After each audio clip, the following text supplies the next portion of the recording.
I now call this meeting of the Ann Arbor Board of Education to order. I would like to remind everyone that some of our meeting presenters may participate via Zoom. Ms. Ozinski, Mr. Cluley, may we have a roll call, please? President Feaster, Present. Trustee Wilkes, Present.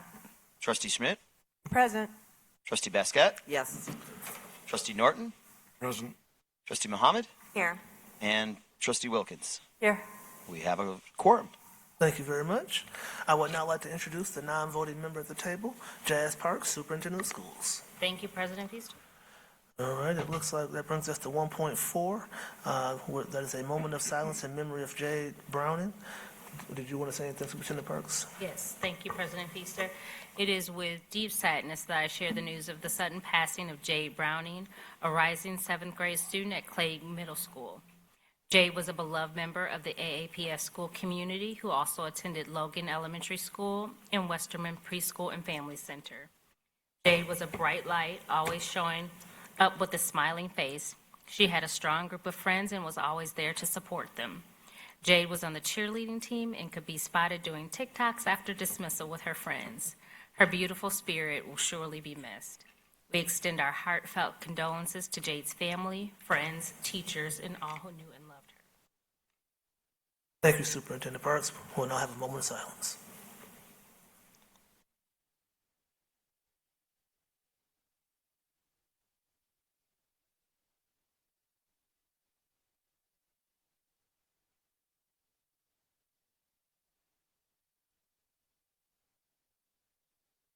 Thank you.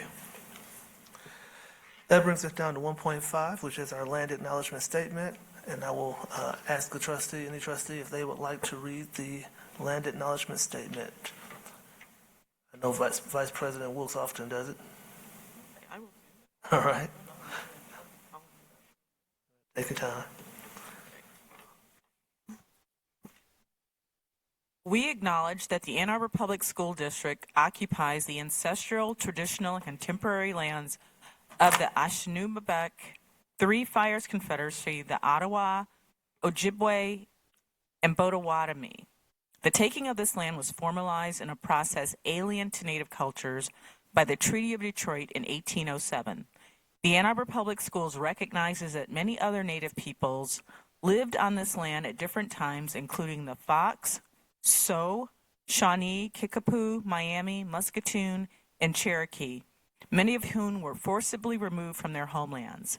Acknowledgement by itself is a small gesture and does not exist in the past or solely in a historical context.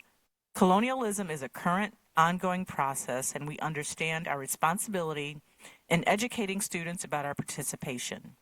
We further recognize the ongoing relationship and dependence upon and respect for all living beings of earth, sky, and water.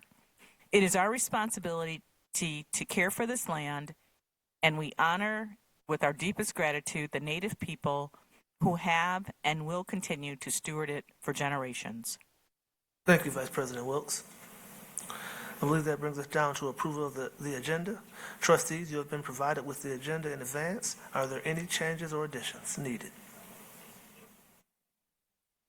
Seeing none.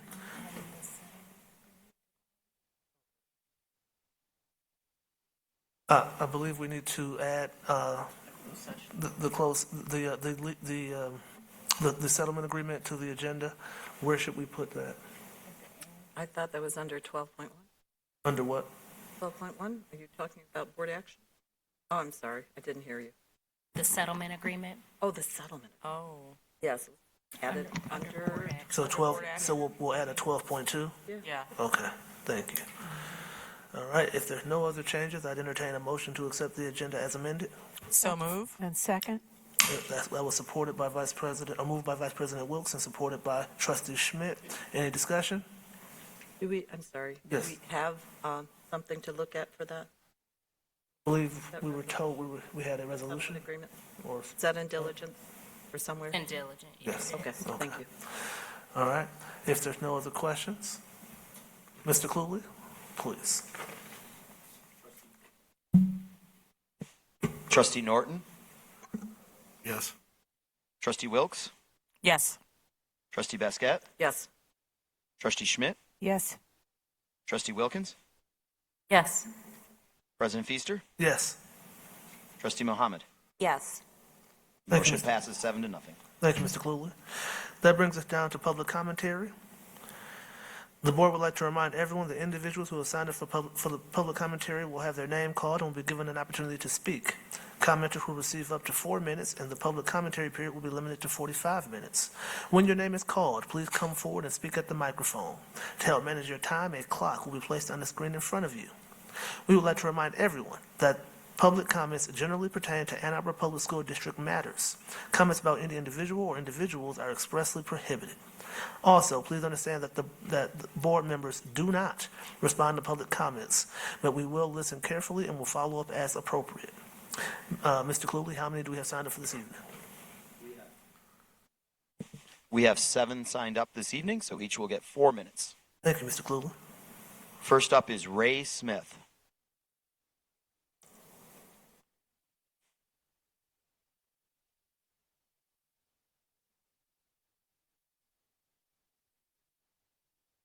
Hello?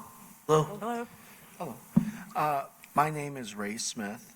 I'm a real estate broker that manages and sells property around here. I live in Ypsi Township, and I worked for Ann Arbor Public Schools as a wrestling coach for over a decade, about a decade or more, at Tappan, Huron, and Pioneer. The first national champion I ever coached came from Tappan. The pride I held over me and Coach Wright with Ray Von Foley and teaching him the fundamentals gave me great joy.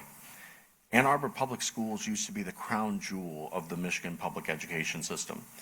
Now every time I see the school in the news, every time I hear from students, teachers, and parents, I'm disgusted with the behavior that is coming from this administration.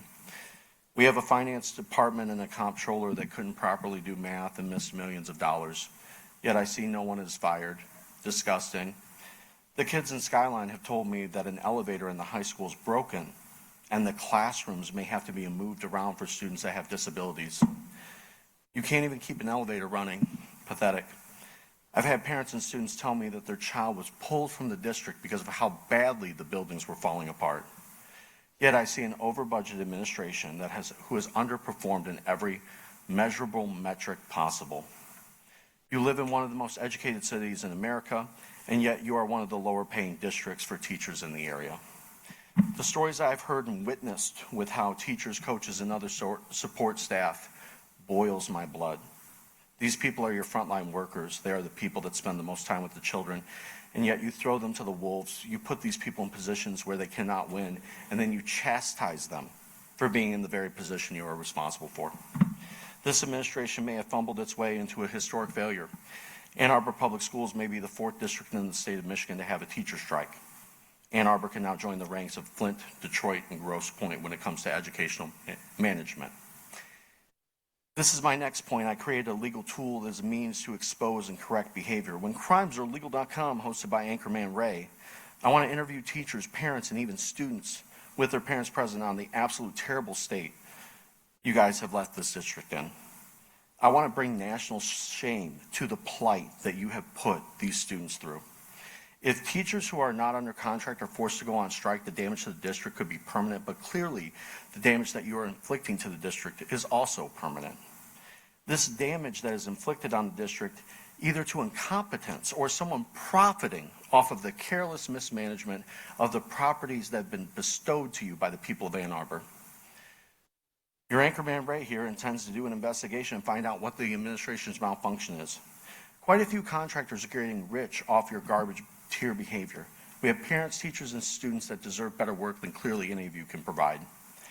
I work with many people who handle more money than any people in your finance department. And after reading what your finance department has done, clearly they are terrible at math. Why do we have a failed comptroller from Detroit coming here? The problem with our society is people like you are given power over others instead of suffering consequences for bad behavior. You are rewarded with pension and payment. That has to end. Each and every one of you that fails this district needs to leave. Each and every one of you that have failed these students need to leave. And I'm giving each and one of you an opportunity to leave before the public shaming begins. You are public servants, and you will be made to serve the public. There's an easy way and a hard way. And personally, I want some of you to be an example because I gave so much to this district. I love these kids. And what you've done it's beyond the pale. Next is Amy Vale.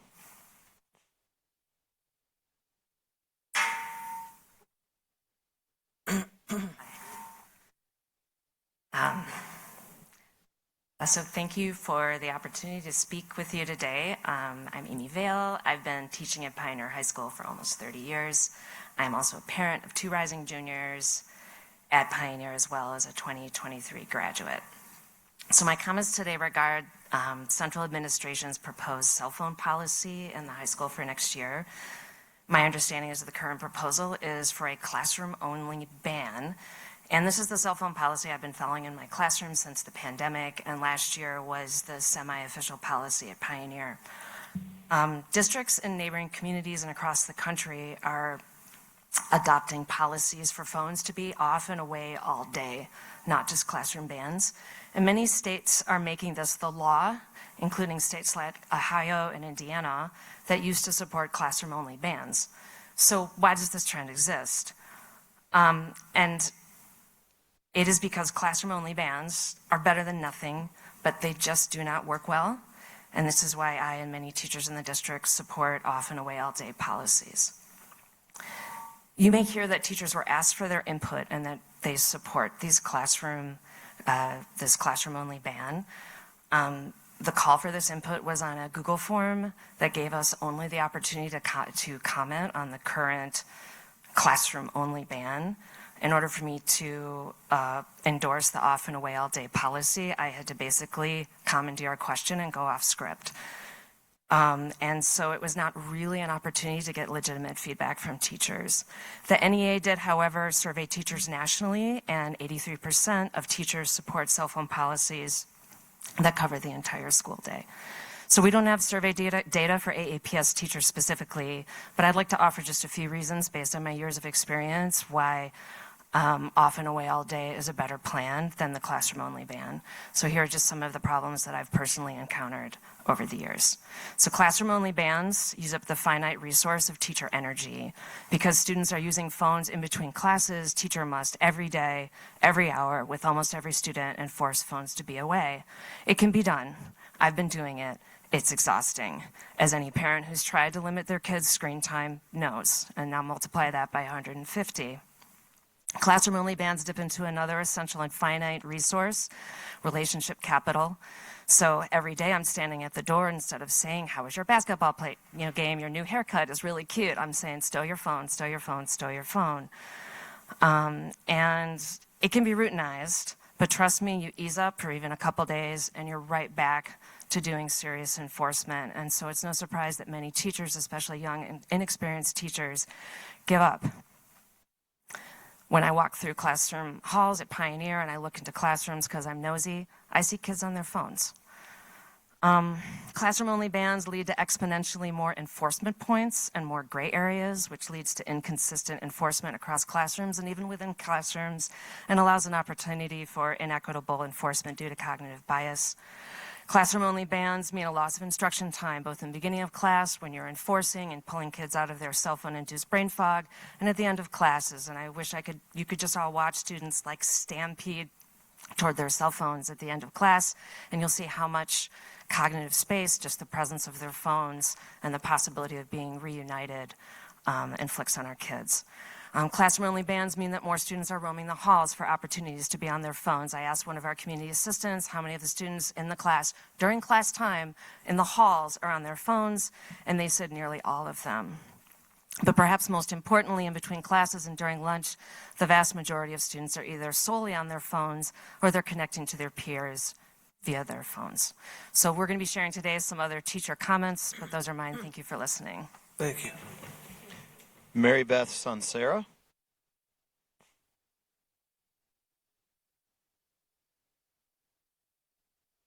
Good evening. Thank you for allowing me this opportunity to speak.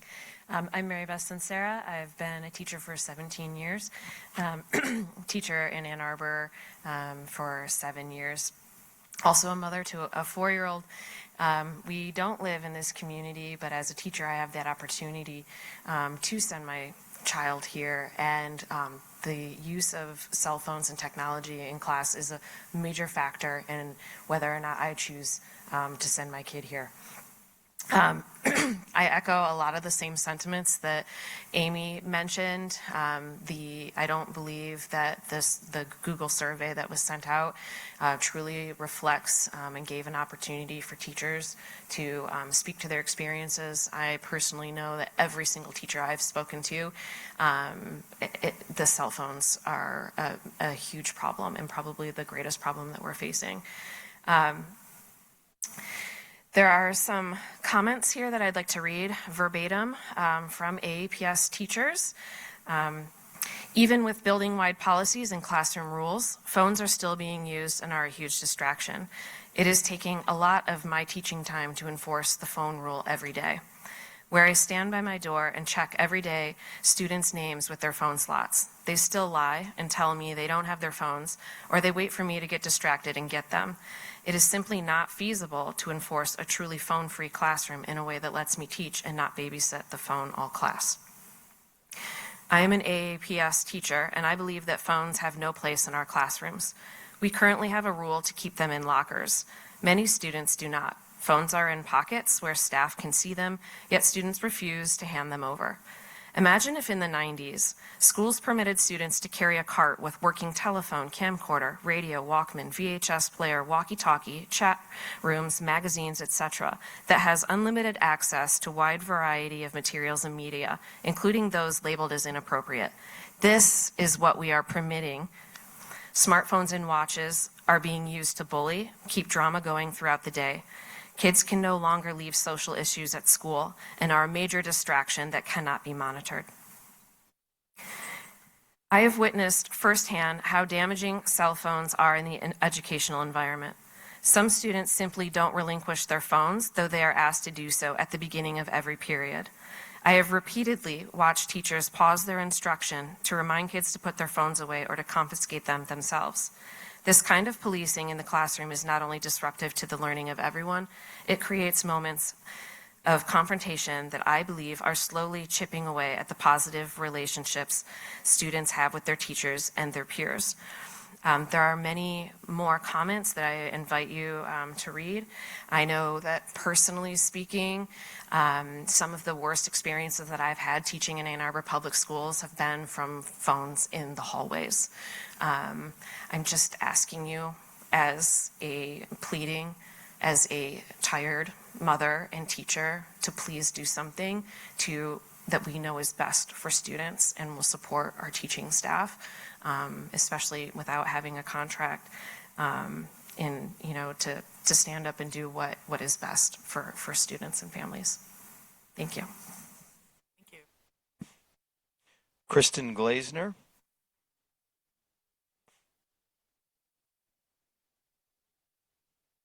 Hi, good evening. Thanks so much for allowing me the opportunity to speak.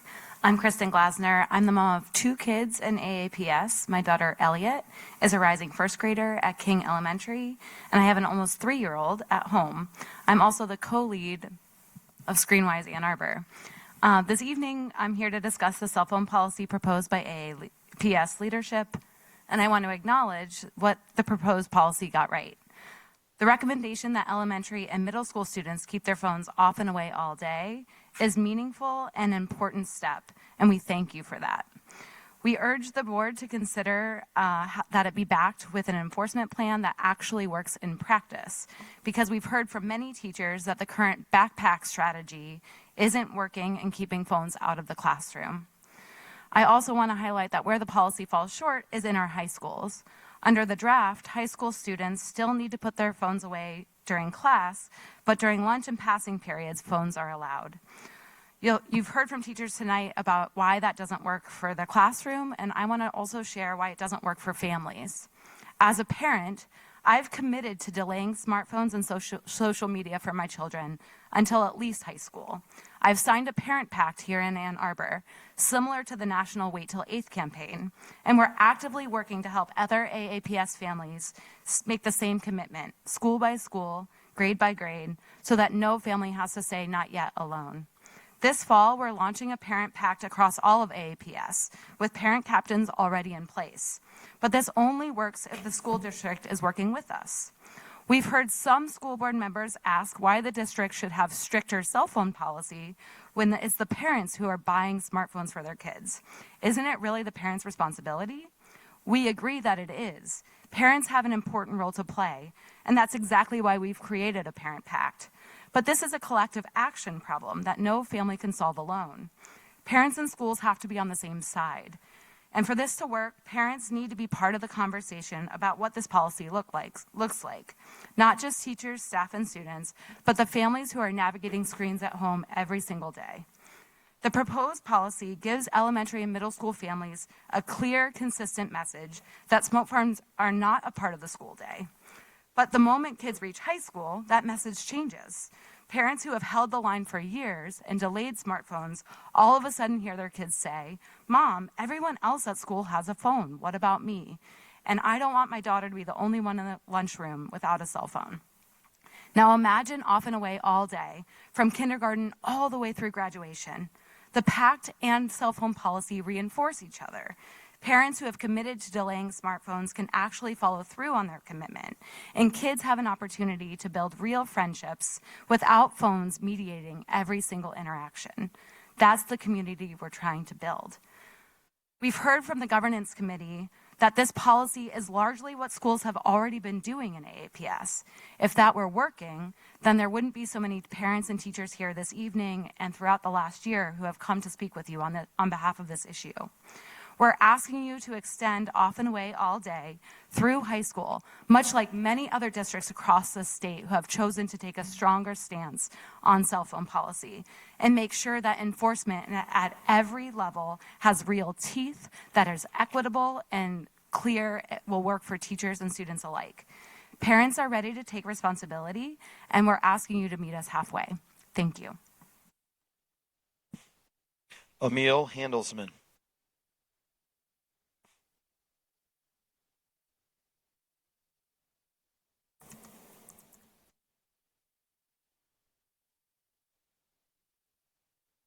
Good evening. My name is Amiel Handelsman. My younger son is a rising freshman at Huron. He's out there playing soccer at Huron right now. If you can put a good word in for him, he's trying out for the team. I'm also the founder and co-lead of Screenwise Ann Arbor with Kristen. Thanks for this chance to speak about the proposed policy in personal digital devices. First, I want to thank you for how hard all of you work and for your good intentions. These are thankless jobs.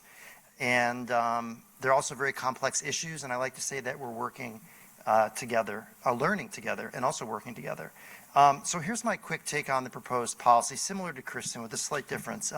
So for elementary schools, off or silenced all day in backpacks, which national experts give a B grade. My take is it's a really good start, but I think we could do a little bit better. So we're hearing that cell phones really are a problem in schools, unlike what we heard at the governance committee meeting the other day. Students will reach into their backpacks and act like they're looking for something else and then actually get onto their phones in their backpacks. We also hear that fifth graders, particularly at Title I schools, are orchestrating and recording fights on their cell phones. Why is there such a big gap between what teachers report and what you are telling us? I'm curious.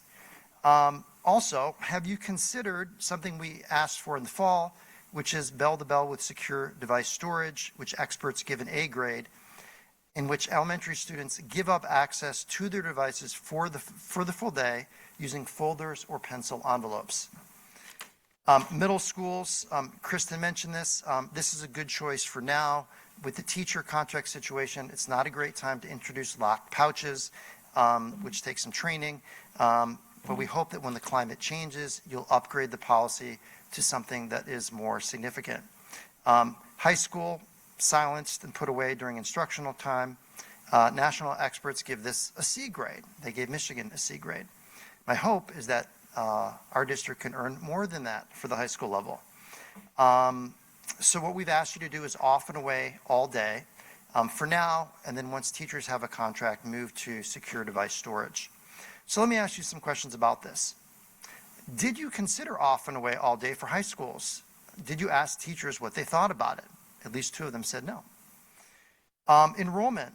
AAPS is in competition with other districts and private schools for students. We've heard from parents who are fed up with the district's approach to cell phones and technology overall and are moving their kids elsewhere. We have testimonials and names. What does your policy do to keep these parents and their dollars here? Physical and psychological safety. Lunch and passing periods, as we know, are exactly when we see the most cyberbullying, rumor spreading, social exclusion, sexting, online porn, and recorded fights. One high school principal told me that cell phones are responsible for 99% of what hits their desk. It's likely one reason this board, and I thank you for this, voted to sue social media companies. The classroom ban leaves this high-risk window wide open. What will you do about this? Equity. All that social media harm I just mentioned, research shows that people most vulnerable to it are LGBTQ plus students and those with mental health conditions. As for fights, more fights means more discipline, and we know the data on disparate discipline for Black students. How will you address this? And finally, real-life social interaction. Lunch and passing periods are when high school students can socialize. You have a choice. Do we want students, as they are doing now, to look down at their phones together but alone, or laughing and socializing together? I would love to hear you discuss these in tonight's meeting, and thank you. Chelsea Cox.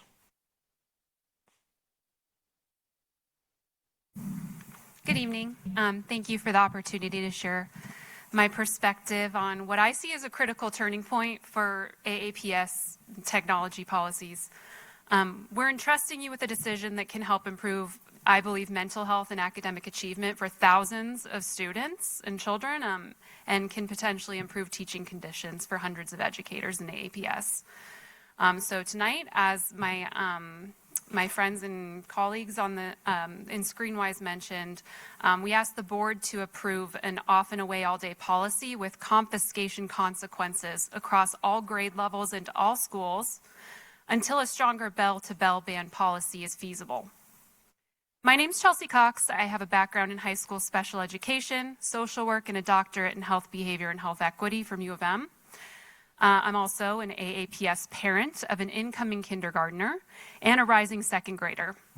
Since starting at AAPS, I've had concerns about the imbalance of intentional tech use I'm trying to teach at home versus the lagging district policies to ensure intentional and safe tech use at school. Because of this, my family has strongly considered leaving AAPS this year. We've toured other local schools that already have off and away and bell-to-bell policies in place and have for years. It's time for AAPS to keep up with the evidence and back parent and teacher efforts to provide the most positive academic and social environment possible for its students. If you don't, families who have the option to leave will do so, and teachers. And it's the district's responsibility to do the right thing for families who don't have that option. At Baugh Elementary, we're grateful to have a collaborative community of administrators, teachers, and parents who are learning and working together to become more intentional about tech use.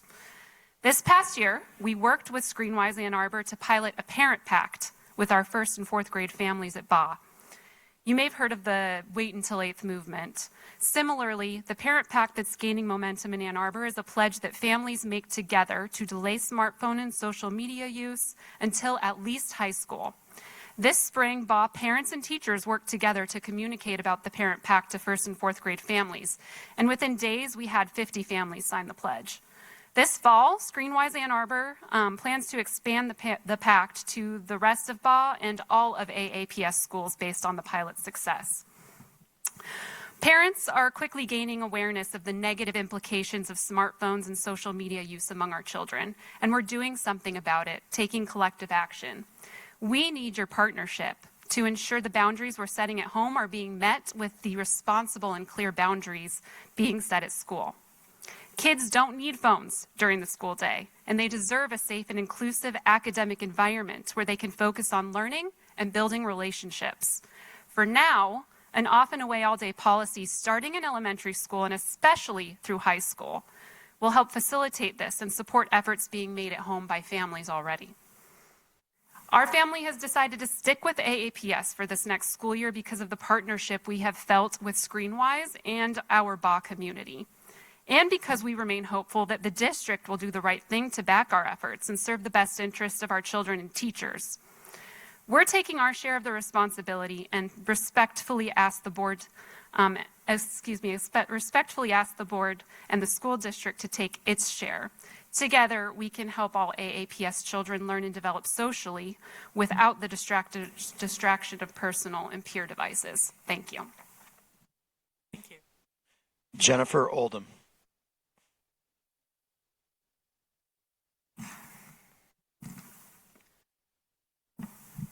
Hello, trustees and Superintendent Parks.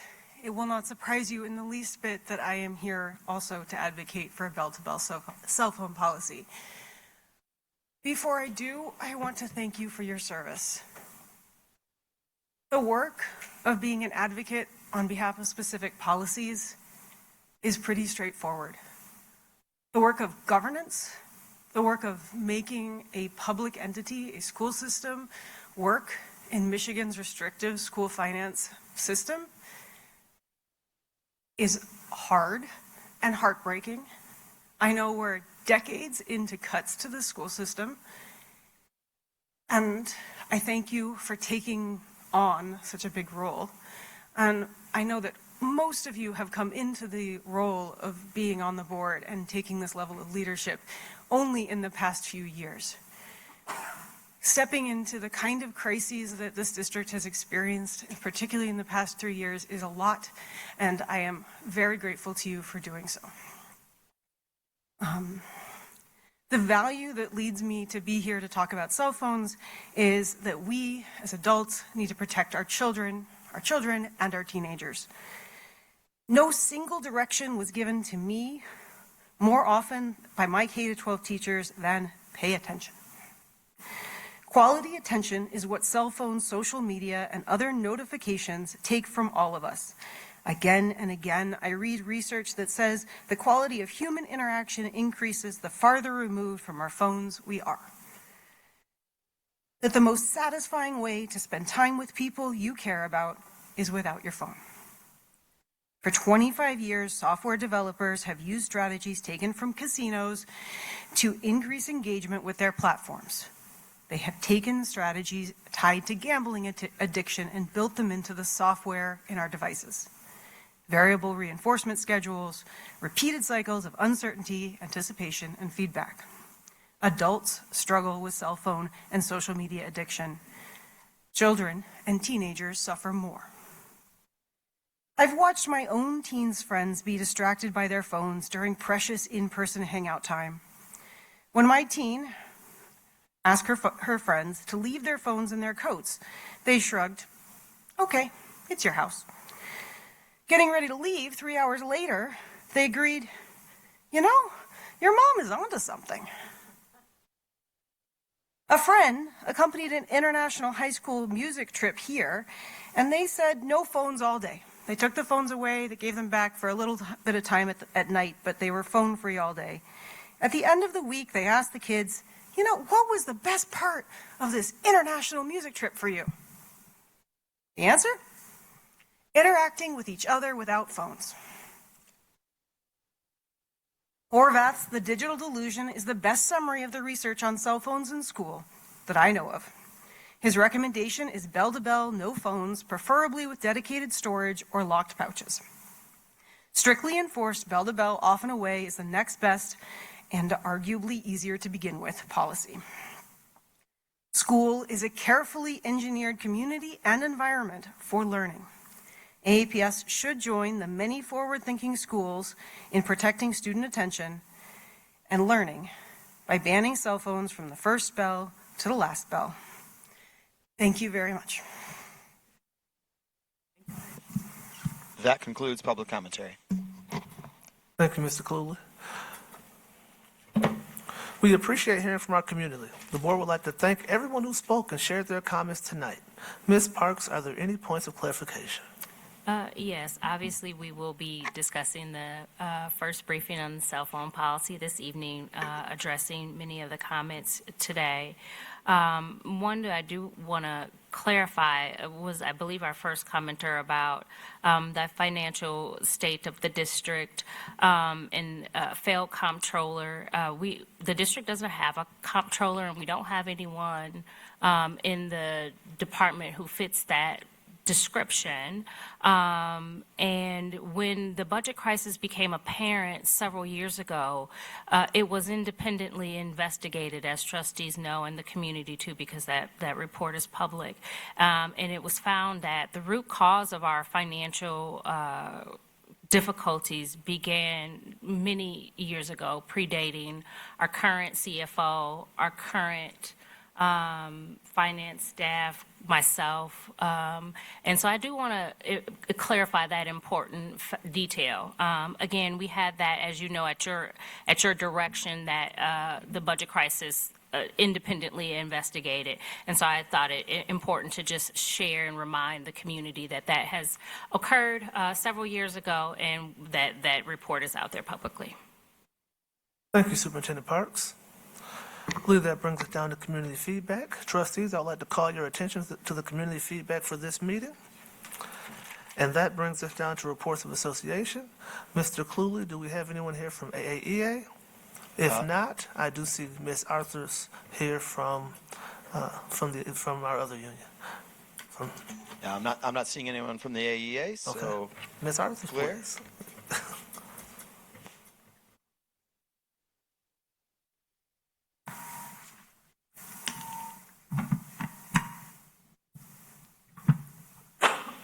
Apologies. Hi, everyone. Greetings, trustees, Superintendent Parks, APS staff, and families and community watching at home. We continue to stand in solidarity with the teachers and office professionals in our shared collective struggle. Our AEAP members are wrapping up their final week of summer school. They report seeing fewer familiar-faced colleagues than usual. Otherwise, they're enjoying supporting Ann Arbor students as phenomenally in the summer as they do during the regular school year. We bargained with the district on June 25th. It was an overall very positive bargaining session. We felt heard in several areas, and real productive progress happened. Thank you to the district team for hearing us and working with us on future potential compromises. We still have significant work to do and are still not ready to finalize a new tentative agreement to bring to our members. We are next scheduled to bargain with the district August 6th. We recently had a collaborative council in July. We received information in particular on how folks in our unit can become a registered behavior technician. This is huge, and we greatly appreciate it. This is something we've been waiting for a while, and it's a big deal. We're still waiting on answers as to how many contracted RBTs, how much RBTs are paid, as well as a chart describing when a student needs an RBT versus a teaching assistant. As a reminder, in previous collaborative council sessions, the head of the Office of Special Education explicitly explained to us that often all EduStaff substitutes, certified nursing assistants, and RBTs are often used to do TA work when their other responsibilities are done. Staffing update. We have had one additional resignation from AEAP. Summer school ends this week. I anticipate further members leaving after this. There have been 0 new full-time AEAP members hired since last report. Housekeeping. We're grateful that the district has asked for feedback from the staff and the Ann Arbor community. Ann Arbor community, this is your time. This is a public service announcement. We only have until this Friday, July 31st, to fill out your community voice survey. It's in your email from the district. Please do it. They want your input. Please give it to them. Don't miss your opportunity to use your voice in deciding the district's priorities. I want to thank those of you who have signed the Education Support Professionals Bill of Rights. I have flyers with me if anyone would like one.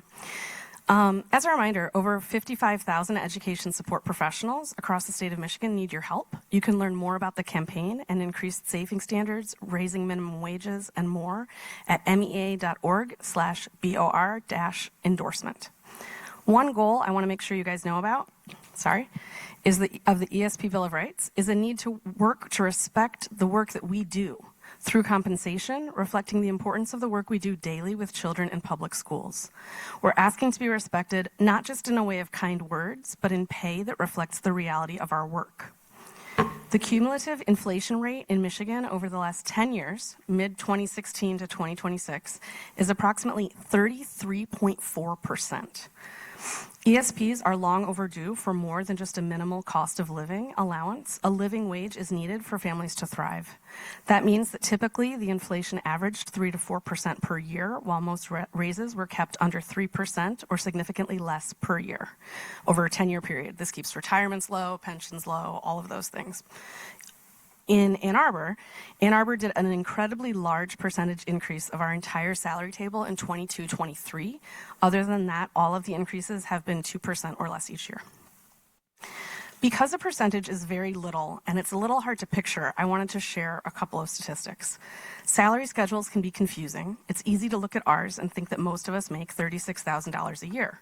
However, while we're still waiting on updated reports on MEA's end, not on AAPS, I believe about 35 out of our highest are in our highest pay group. And of those, not everybody works an 8-hour day. So there are very few that are making that top number.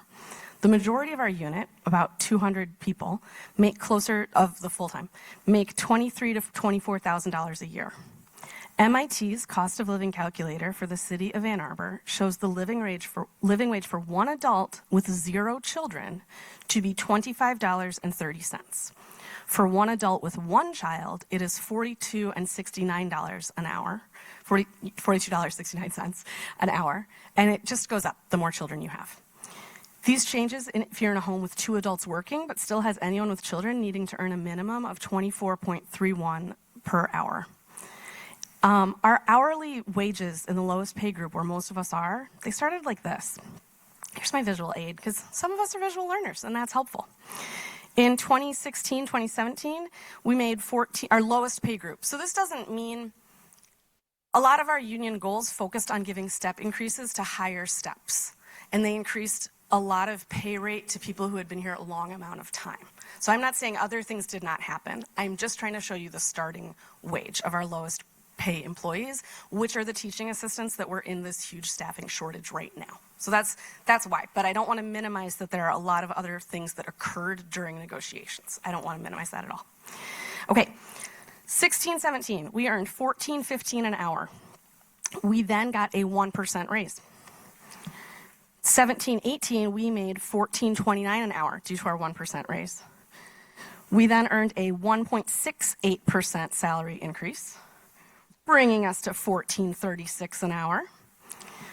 At this point, again, other steps were increased, other things happened. Don't misunderstand me. I'm just talking about getting people in the door to work these jobs. Hey, do you want to be a TA? Come join us. So then after that, in 1920, we had a 0% increase on the starting wage of lowest pay. So we were still at $14.36. Higher levels were compensated even more in 2020 to 2021, but lowest levels remained entry level at $14.36.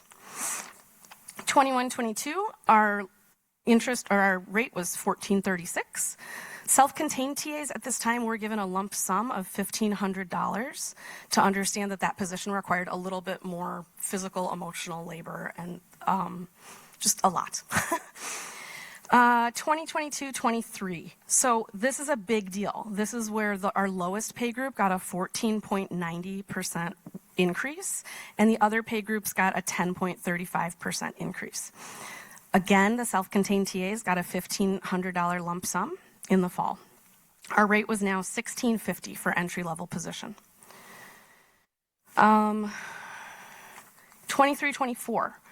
After a 2% raise, our rate was now 16.83.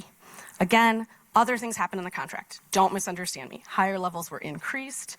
And in particular, an MOA was created to fill critical needs positions in self-contained classrooms and with one-on-one students. Those employees were bumped from the lowest pay category to the highest pay group, which is why their rate actually went from $1,650 to $1,964 that year. Later that year, unfortunately, despite public outcry to not cancel the memorandum expired. So it's not, nobody canceled anything. Please, I'm sorry. But it expired, and a lot of us begged and said, please, please, please don't let it expire. We're going to lose so many staff. And that choice was made due to a union that I wasn't part of leadership of and the district together. And that memorandum went away, which meant that those people that were at 1964 were now at 1708. A lot of them had pay taken retroactively from their paychecks in the spring. We did get a 1.5% increase on the salary table, bringing you to 1708. Last year, as you know, we had steps for some of our members. Not everyone received a step, but we had a 0% raise, so we were at 1708, and that's where we stand right now going into next year. So I just wanted to make sure you guys, not as much you guys, I don't mean it in that way. I feel like the board knows this information. I wanted to make sure the public understood this information, and I was hoping that a visual was helpful as a way to show that. Paraeducators are, as a reminder, while we're at 1708, the MIT levels for today state that there should be a minimum of $24 to $42.69 per hour to be able to get by in Ann Arbor, depending on how many adults and children are needed at home. Paraeducators play a significant part of AAPS's central nervous system that keep our schools running smoothly. Students' needs have increased, placing more demands on us, while our staffing levels have decreased. Member morale remains quite low. Last fall, give me 1 second, okay, there we go. Last fall, we had 15 out of 21, or 71% of elementary schools start short TA positions. 71% of our elementary schools were down TA positions. I wonder how many will be short-staffed this year, and I worry for the safety and well-being of both students and staff in those buildings. Again, last year we started with around 40-ish positions vacant. We ended with around 40-ish positions vacant. We've since lost 11. I anticipate us losing 15 or 20 more. So there's a potential that we could be starting next fall 70 positions vacant. This year was hard. This year was really hard. So doing this year with even less resources sounds terrible to me personally. It was exciting to recently be invited to a solidarity rally with several unionized groups within Ann Arbor. We all met to share our struggles, goals, collective strength. It was inspiring to hear others' stories. We shared about the same cost of living struggles, inflation, and that the salaries have just not gone up in a way remotely comparable. This part I've already ad-libbed and told you about the 70%. These 70 positions could be helping better serve kids with special needs, students who are at high risk, and generally as a team with their colleagues to offset any potential class increases with additional adult support in the classroom. This year, many of our members reflected that it was very hard, and they're worried about the future.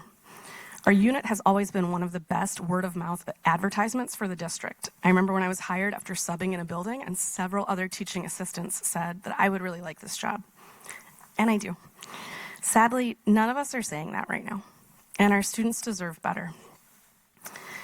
Finally, Ann Arbor residents, I just desperately please urge you to vote yes to renew the sinking fund millage. Not doing so will lead this board to have to draw funds from the general funds for other projects. This will ultimately lead to less money for any potential raises or investment in staffing. And staffing conditions, as you know, are a reflection of our student conditions. We want to retain staff. I think everybody wants to do that. So please vote yes to renew the sinking fund millage. Thank you for listening. Thank you for your time today. I continue to be on track to earn $25,904 after I work here for 25 years. I'm not confused as to why the district can't attract and retain staff to support your most at-risk students. You all have the power to do that, to affect this change, and I hope that you do so.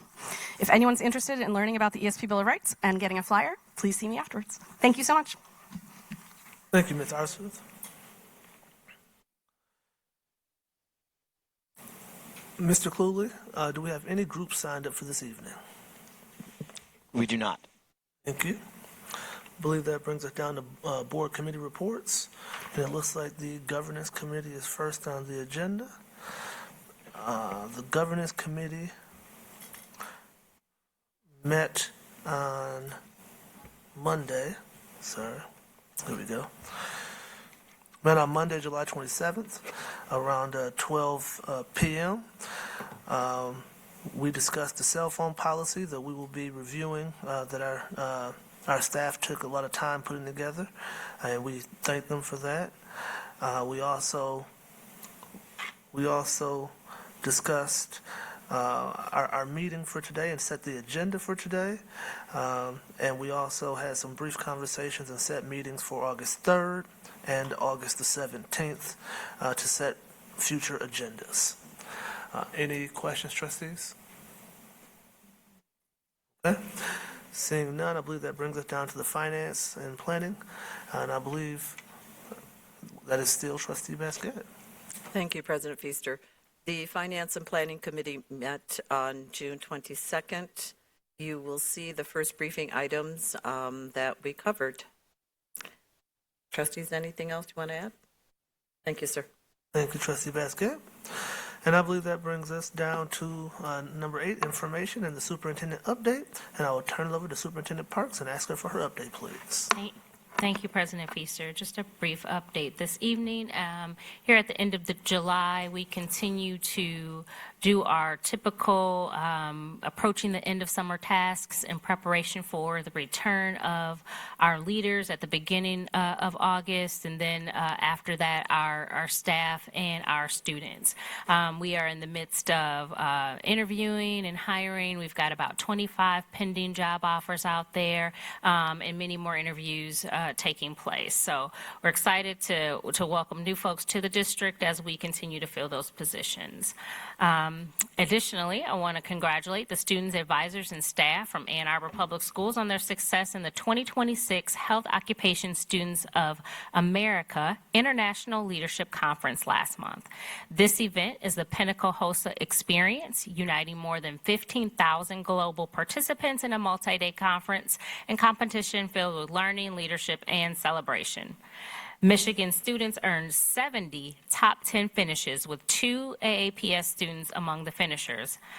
Anna He, rising senior at Huron, finished in first place for health informatics, and Thomas Wang, rising senior at Skyline, placed 9th for the research poster event.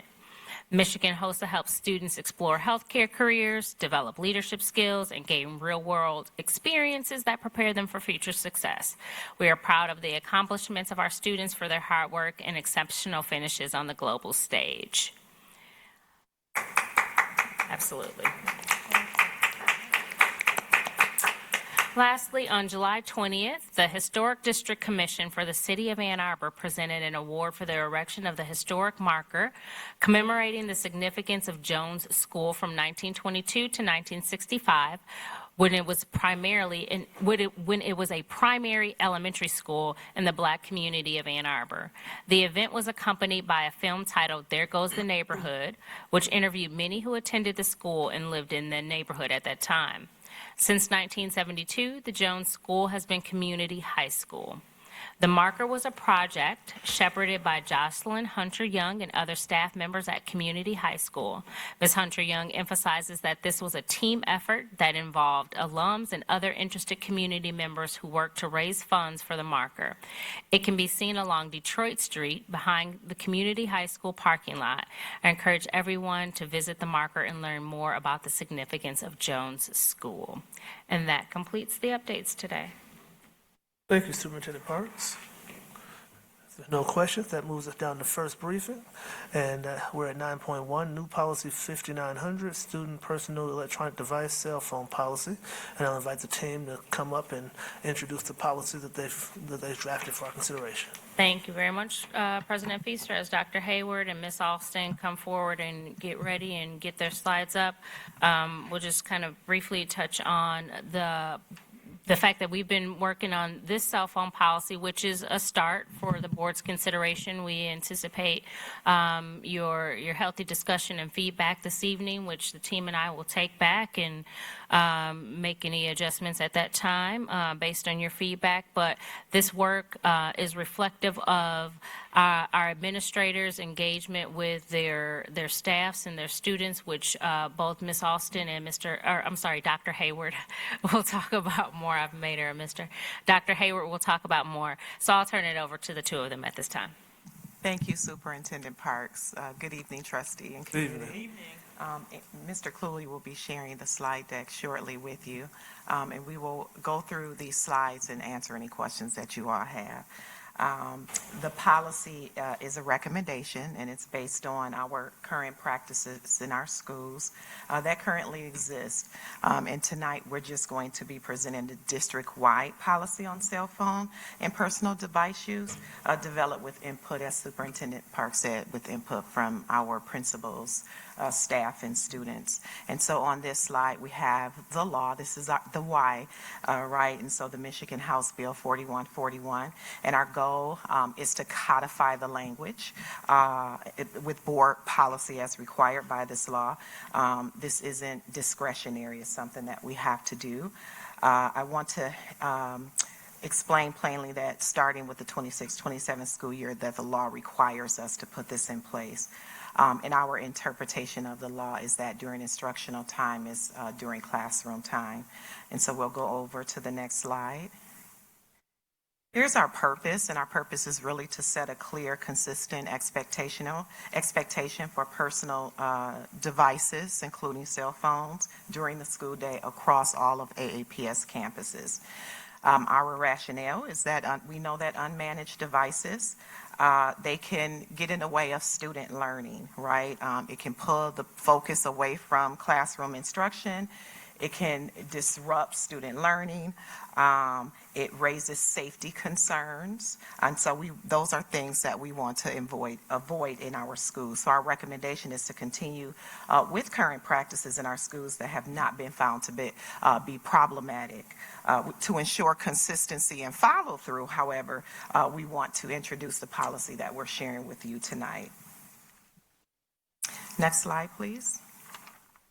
And I'm going to turn it over to Ms. Austin.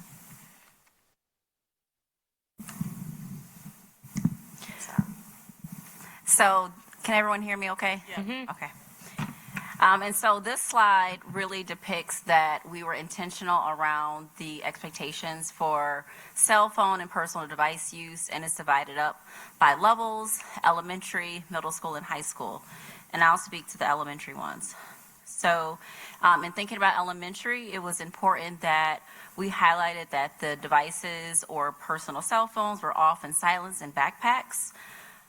Teachers and staff and principals considered additional pouches or bins or containers to keep devices in the classroom to monitor as an additional duty. However, that would create some additional duties and potential workload for our teachers to monitor those items inside the classroom. And so it was decided to have cell phone devices or personal devices in backpacks, also keeping in mind that not all of our elementary schools have lockers to put items in. For middle school, the recommendation is devices are powered off or silenced. They are stored in students' lockers or backpacks, that they are not visible during the school day at any period of the school day. And they may be used prior to the first bell or after school so that students can arrange transportation, connect with their parents if they're going over a friend's house, etc. For high school, we did consider the away all day, but we know that our high school students are older. There comes more responsibility with them.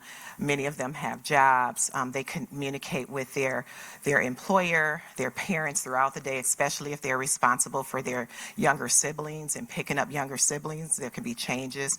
But what we came up with, our recommendation is that they're silenced and put away during instructional time, and that teachers may authorize use for educational purposes, but they are permitted to use devices during non-instructional time, which is passing and lunchtime.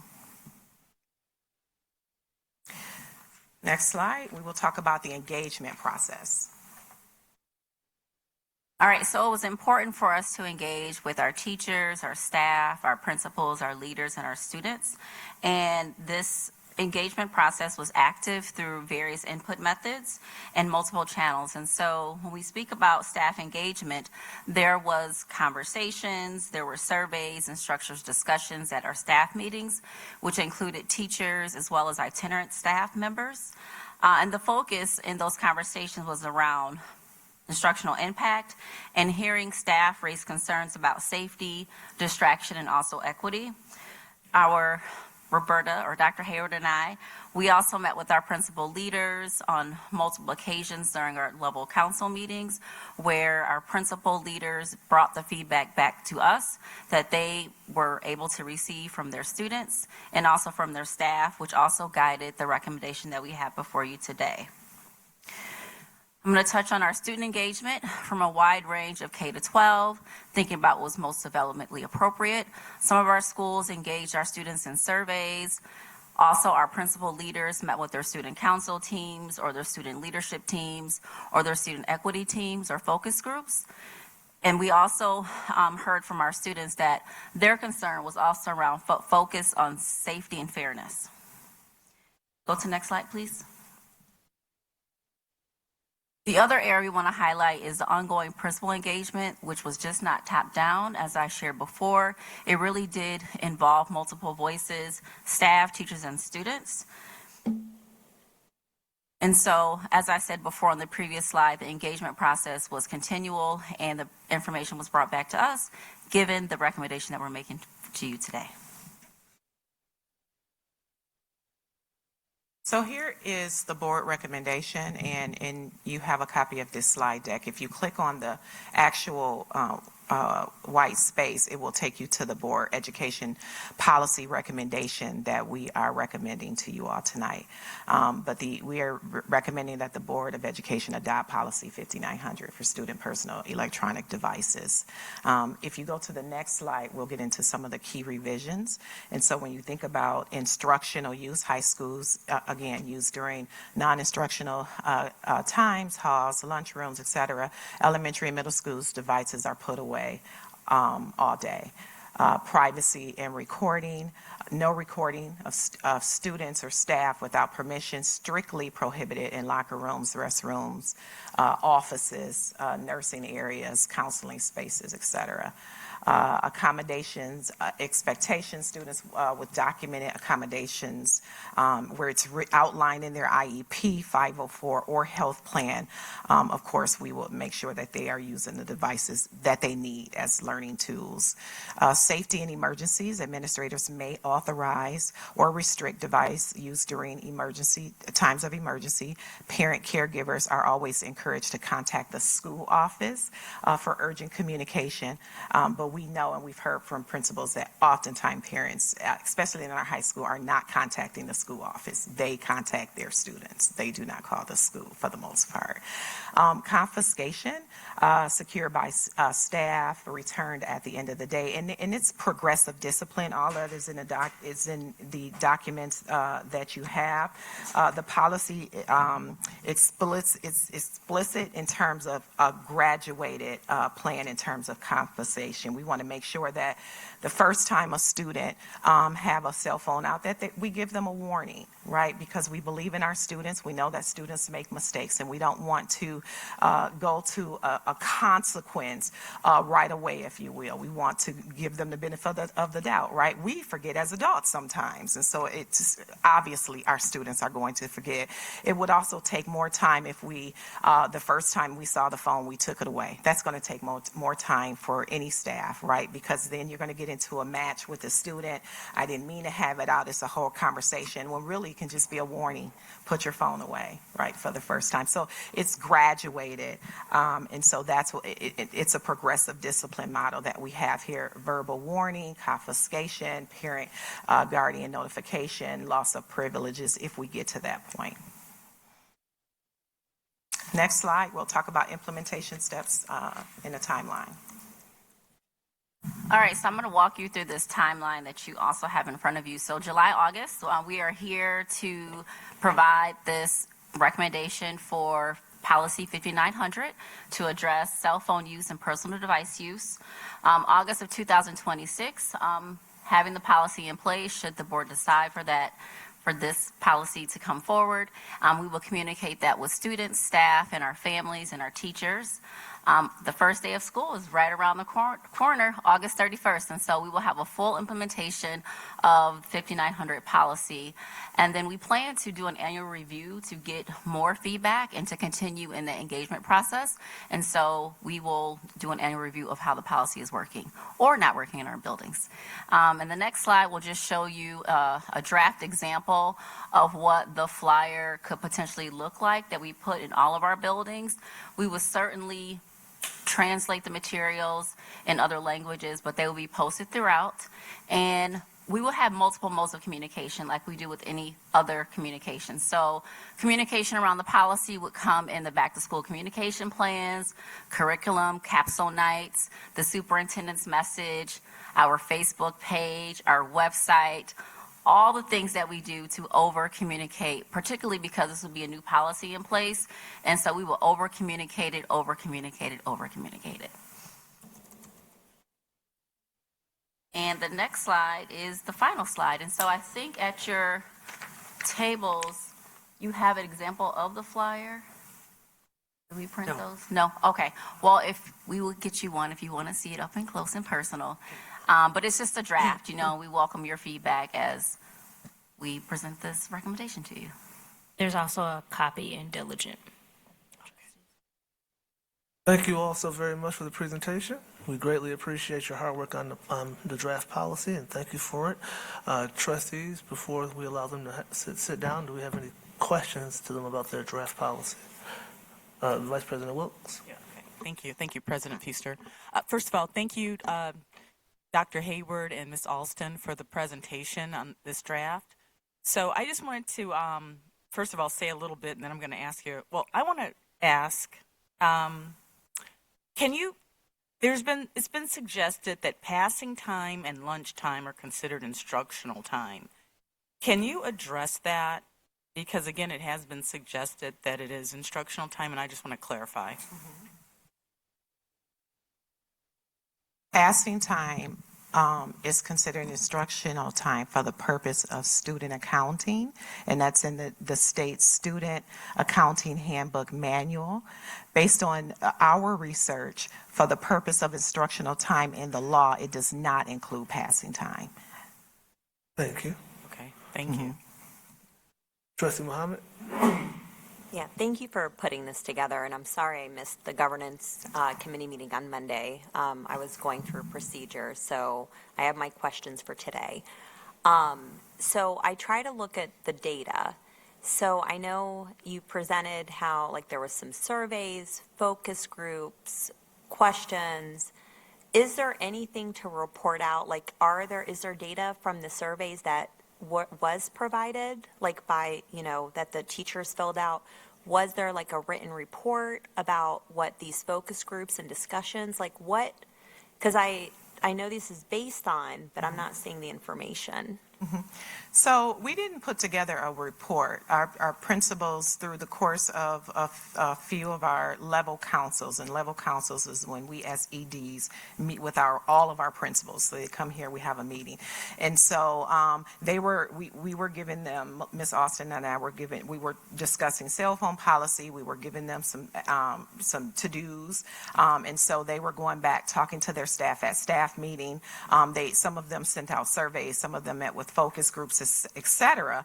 We have that information, so we can put together a report with feedback from individual buildings. But we did not do that, though.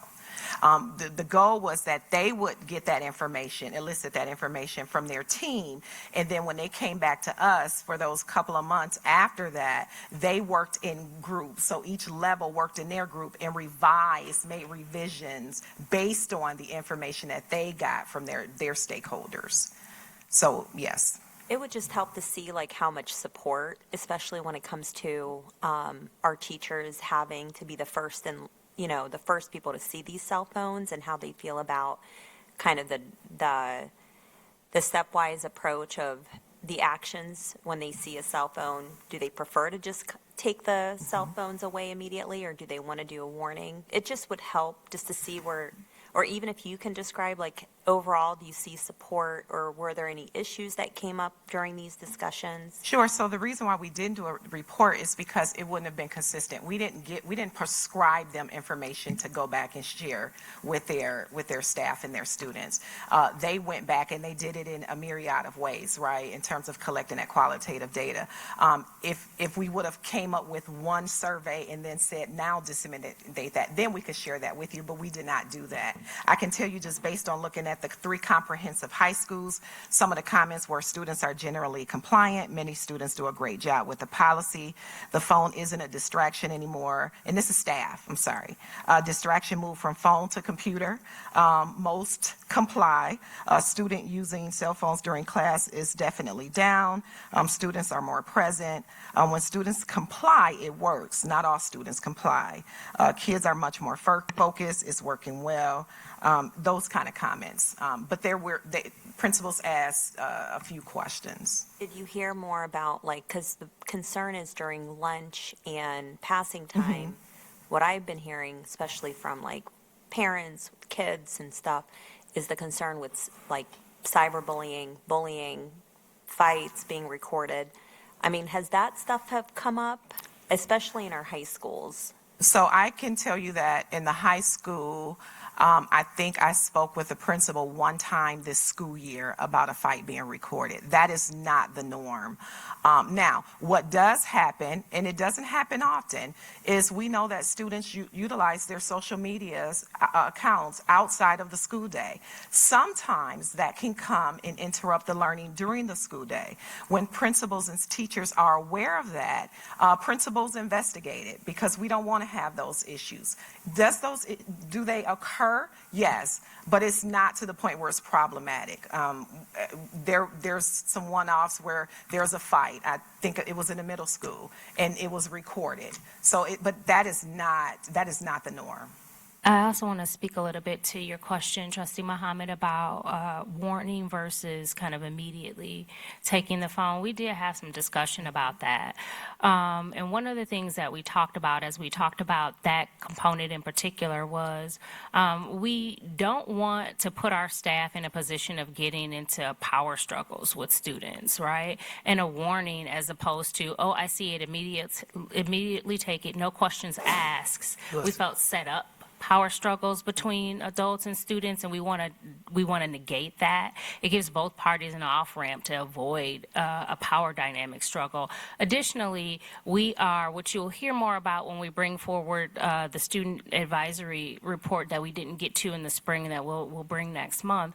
You'll hear more about it then. We also are systemically across all of our levels, we've launched restorative practices, and we felt like a warning was in line with the restorative practices approach that we're trying to make sure that we are consistently doing at all levels. And we didn't want to move to just the punitive consequence right away, take the phone, perhaps have power struggle between teacher and student when there are ways to avoid that. So we did discuss that piece that you brought up in some specificity and detail and landed on the warning. Trustee Basket? Thank you. Good work, ladies. I do appreciate it. 2 questions, well, maybe 3. First of all, we are a pre-K district. Why did you not include pre-K? I mean, yeah, it may sound amazing that a 4-year-old would have a phone, but why did you not include pre-K? Well, the law is specifically for kindergarten through 12th grade, so it does not include our GSRP or Head Start programs. But will we not have the same expectation should a phone show up in a Head Start program? We have never, knock on wood, Not at yet. this point, had Not a yet. young learner bring a cell phone. And I hope that never happens, but should we not be prepared, I guess is my question. Sure, Yes, so absolutely. that's number Yes. 1. For sure. Then second question, I saw in the previous draft, how are we treating our pre-K 8 program? I know we have, we don't have many middle schoolers in the pre-K to 8 program, but what is your anticipation? So the K to 8, and I know Dr. Hayward oversees our K to 8, they would simply fall into the categories of elementary K through 5, and then the middle school portion 6 through 8. So they will follow those expectations and guidelines. And as I understand it, the middle schoolers are away from the younger grades. For the physically. most part, when I think of the buildings, yes. Okay. Yeah. Just wanted to clarify that. And then, we're talking about qualitative feedback. What I've heard from high schoolers is, I'm 17, you shouldn't treat me as a 6-year-old. At the same time, my 7-year-old brother shouldn't have the same privileges as I have at 16. So I do appreciate the age appropriateness. I think it is, it's a good compromise. And while we do appreciate the fine parents who have been advocating soundly for their proposals, we have to recognize there are other parents who feel totally opposite, but would be intimidated to coming to a meeting like this to, offer their opinion as well. Having sat on the Government Relationships Committee for the MESB, I've heard from other board members and districts who wanted nothing to do with this. So again, I think what the legislators did was a compromise, whether we like it or not. I appreciate this as a compromise, and again, welcoming to all of our parents, regardless of your parenting style and how you deal with your cell phone devices. I think the only way to assure that a student does not have his or her phone in school is for parents to take it or not give them one. So again, we can't deal with that. Again, what parents do is their responsibility or option. But again, I think this is a sound policy and a nice compromise. So thank you, ladies. Thank you. Trustee Norton? Thank you both for your report and for the materials. Pardon me. I have to admit that I, based on my kids' experience, which is now several years old, am sympathetic with some of the teachers who spoke earlier, particularly Ms. Vale, who was one of my daughter's teachers, about the struggle of having to go and correct students and ask them to put things away and constantly doing that. And I can understand the desire for flexibility, but I guess one question would be, is that better than having the responsibility for, I think you mentioned, locked pouches or something during the classroom? Aren't they both an increase in responsibility on the classroom teachers and taking away from instructional time? So I think thank you for your question. I think that, and I don't know enough about the locked pouches, but I can tell you that in talking and engaging with the principals, they were really concerned about having locked pouches. One, you have to, students put their phone in a locked pouch. Those pouches have to go somewhere. Who's responsible for the pouches? Who's responsible if the phones come up missing? Because we're not talking about just one or two phones that a teacher or a principal may confiscate. We're talking about all the phones in the building. And so that was a problem. That was an area of concern, I should say, for principals. And an additional concern was with our current climate in the district, the degree to which we would ask staff to be responsible for that level of detail regarding monitoring and managing student devices was a concern that came up as well. Will we be able to get teacher support, staff buy-in to help be a part of managing those pouches? I would also add, at least for elementary, kindergartners are learning how to put away their boots, their materials. So to add one more thing to their list does not developmentally make sense. I'd like to add one more thing regarding the pouches. I've just been doing some research on districts that have actually adopted the pouches and have now decided to get rid of them because it's been causing some sort of backlog when it comes to trying to lock them and then unlocking them. That has been sort of a logistical nightmare or an issue. So that's, for those folks who are considering pouches, that's something to definitely keep in mind. And again, teachers would be involved, having to, be involved in directing all of that. Trustee Muhammad? You have a response to that, Trustee Norton? A follow-up, yes. I wasn't necessarily intending to advocate the pouches, but I was trying to indicate the fact that one way or another, at least at the high school level, we're asking classroom teachers to take on a significant responsibility. And I was wondering if we're reluctant for, a number of good reasons not to do that sort of storage or the sort of thing they do at the county courthouse where you have tiny little individual lockers, which, I can see would be problematic, but is our instructional staff really comfortable with having this kind of interaction with kids, asking them to put phones away? I know that you said that the response in the survey was that generally kids were accepting of this. I know that from my own kids' experience, I know they had a hard time accepting those kinds of things. And I can understand why, as a classroom teacher, having to do that every time, multiple times a day, especially when you have new groups of kids and you're not just in one classroom, that could be really burdensome. And I'm just wanting to make sure that in terms of conditions of work and everything else, is this a net improvement, especially at the secondary level? So I have a high schooler. I'm about to have two. And so just want to say, at least for the high school that they're at, which is a comprehensive high school, it's very manageable in terms of what he is expected to do. There are pouches in the classroom. They put their pouch inside the classroom. When they come in, and then when they leave, they take their phone out the pouch. And that's how it's monitored. Haven't had any issue with my student, but it seems to work for him. And for the majority of students, after consulting with our principal leaders around the current practices they have in place. Her son does attend Ann Arbor Public Schools as well, so yes. So I don't know if that answers your question.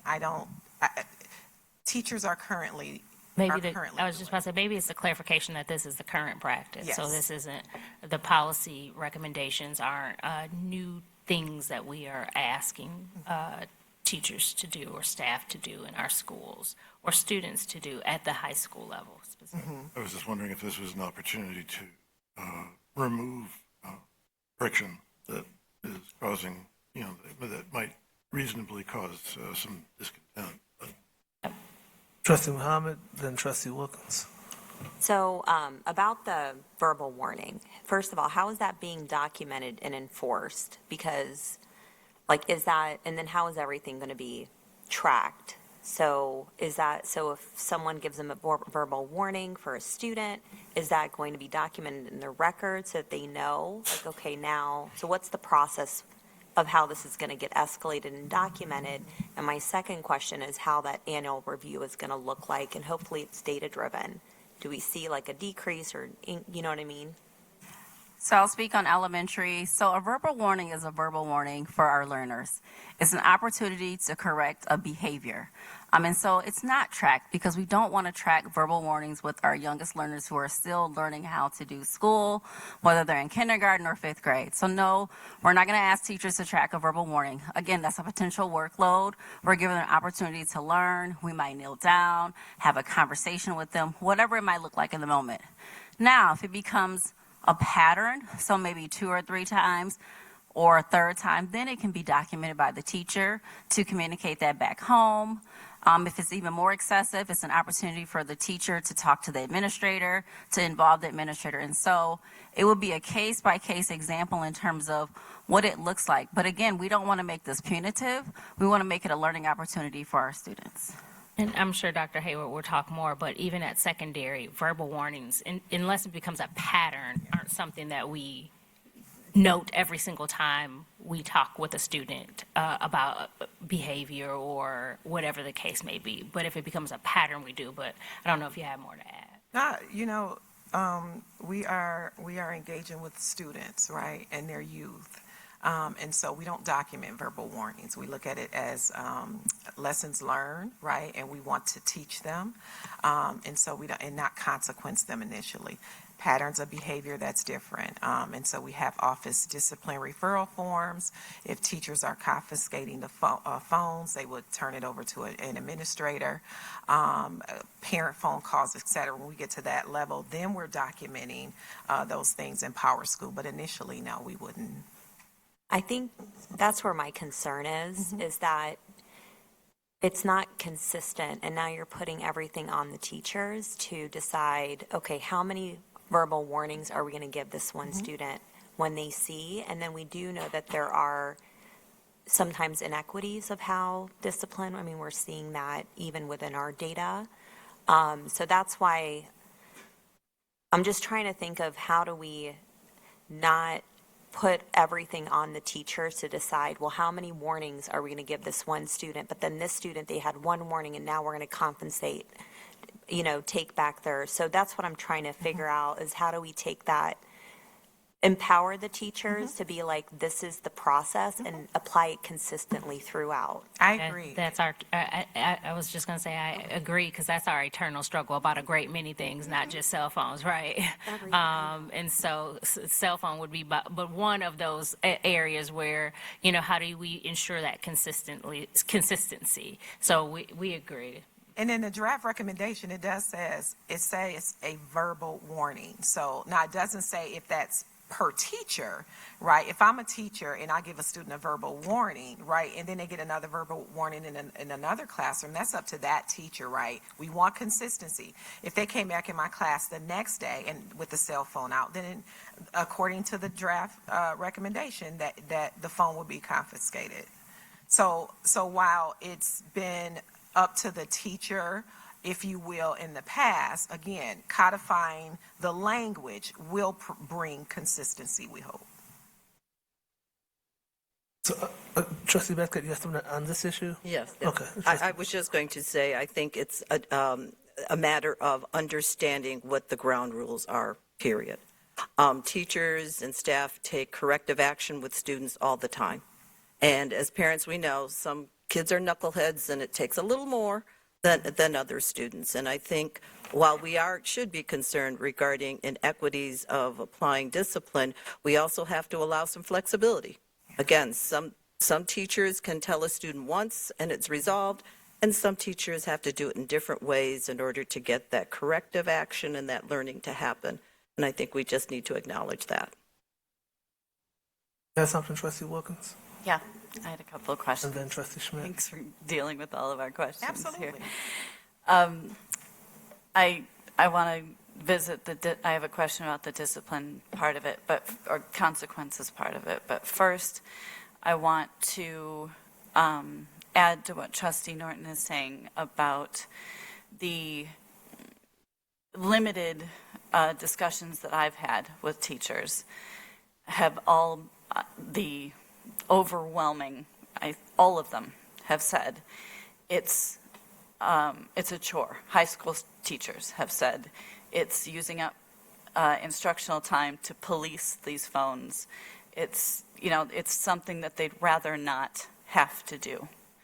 So again, if we can develop this policy in a way that takes some of that from the teachers off their backs to give them more their instructional time back, give them less policing to do so they can actually teach and do the fun stuff about teaching and less of the less fun stuff.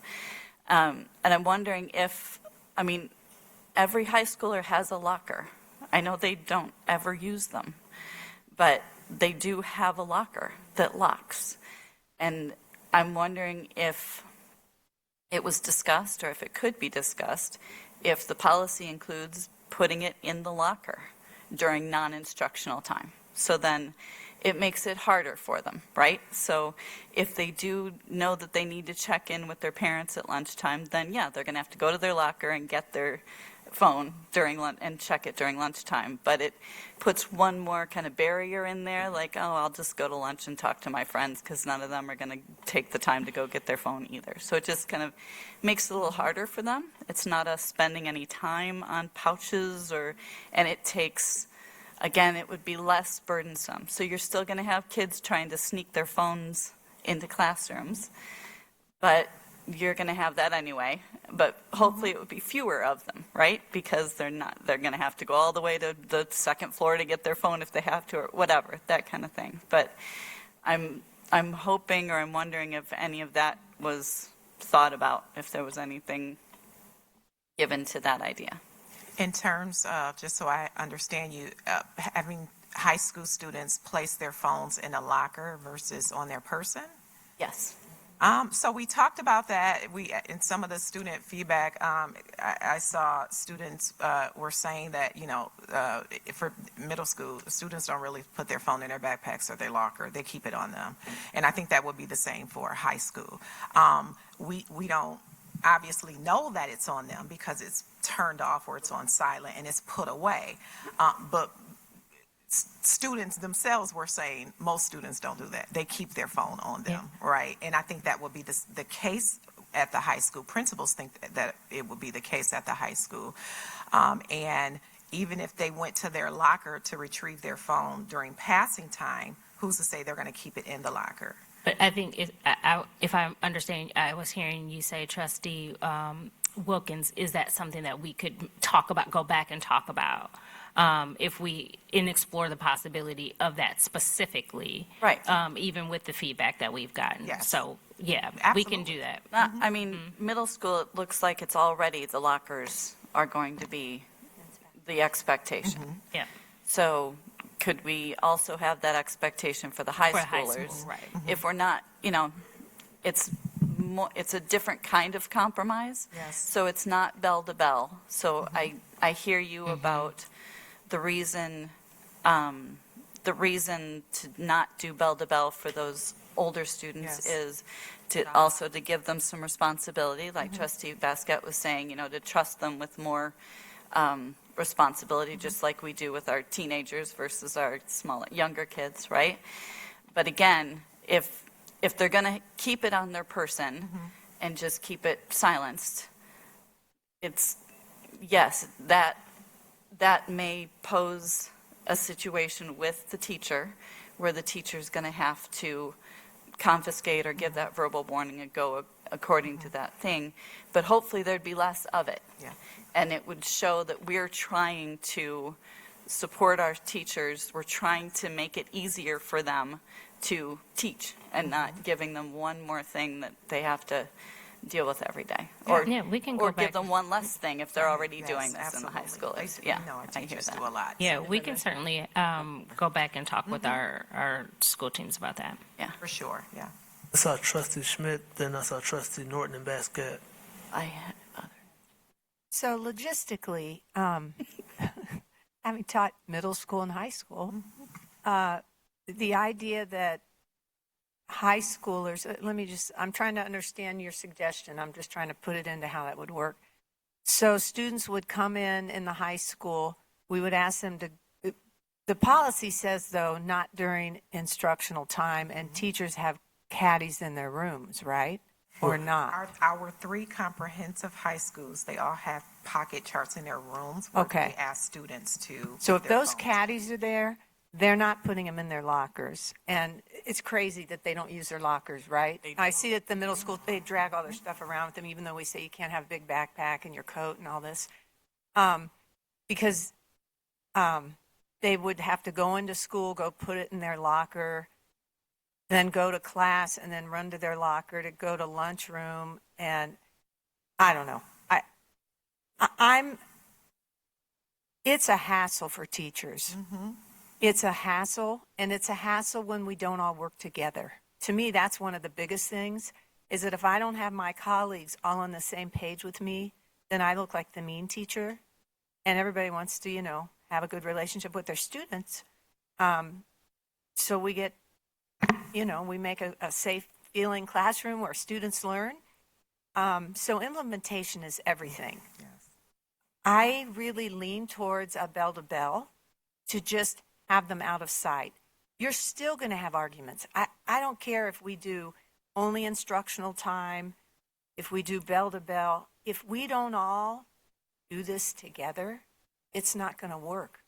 And I am so pleased with the parents here that are trying to educate out in the community, do the PACs, all these things so that parents understand they're part of this, right? But then I also have, great example this week, a phone call with a parent that basically said, I don't really care what your thing's going to be.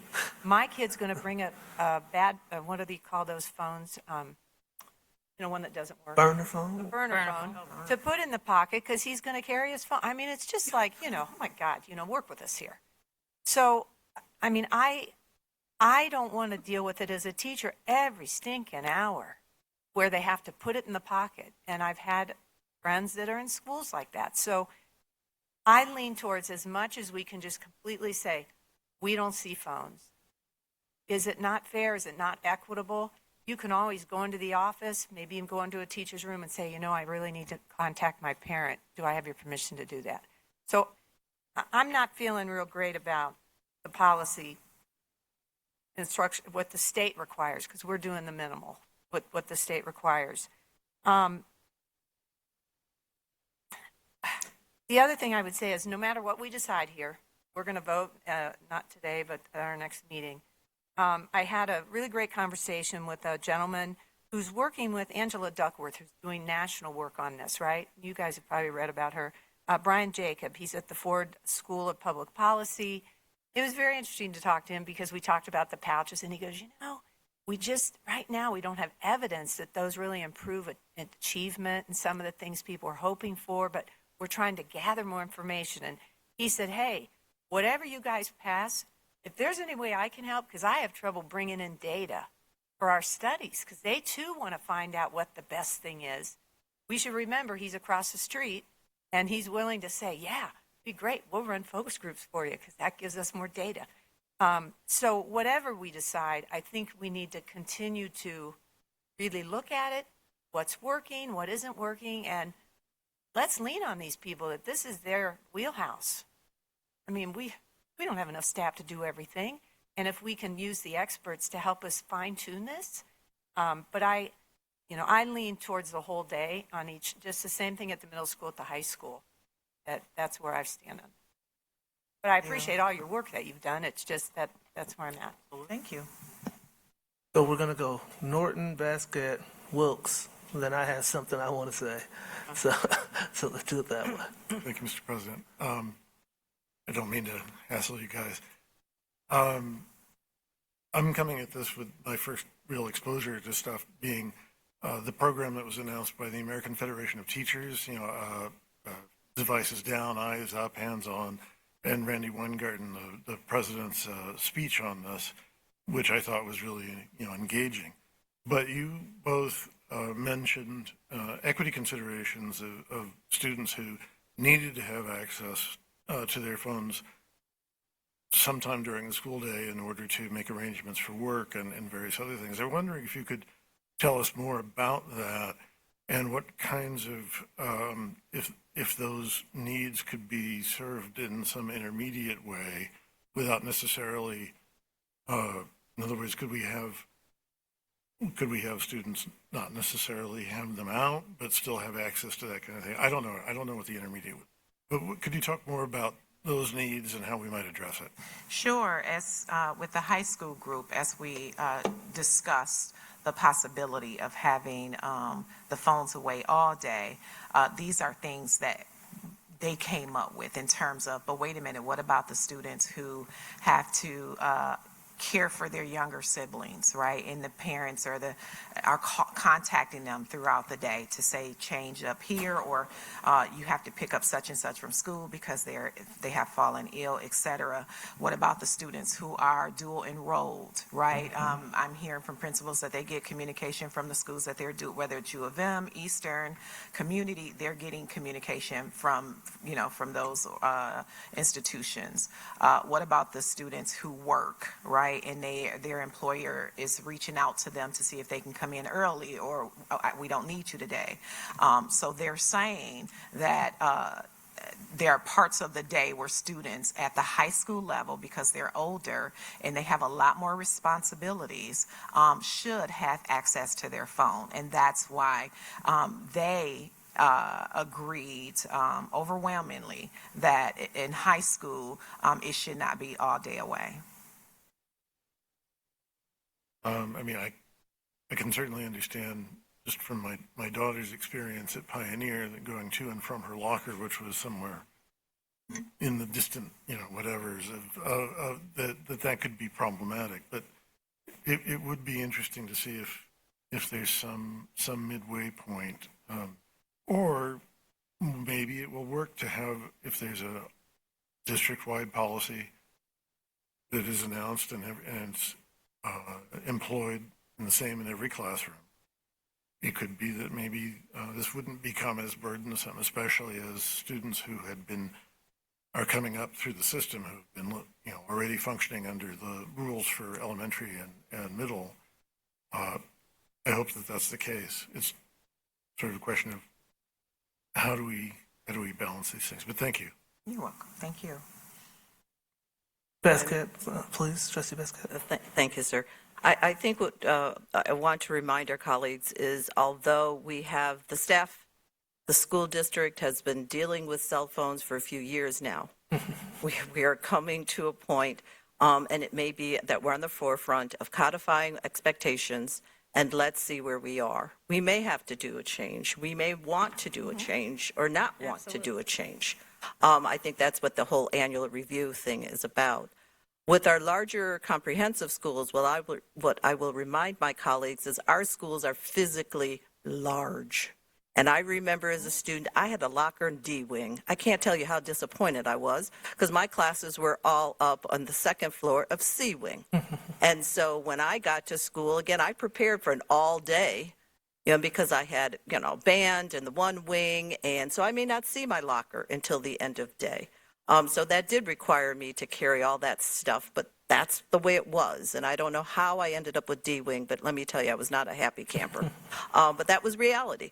So, logistically, again, we're just throwing out some ideas, but I know as a student, we just got to think, too, about their time. And I don't know what we did. I can't remember what we did for passing time, but there was never enough time to get from one side of the building to the other and still be, in class on time. So just a consideration there. And I appreciate the conversation, trustees.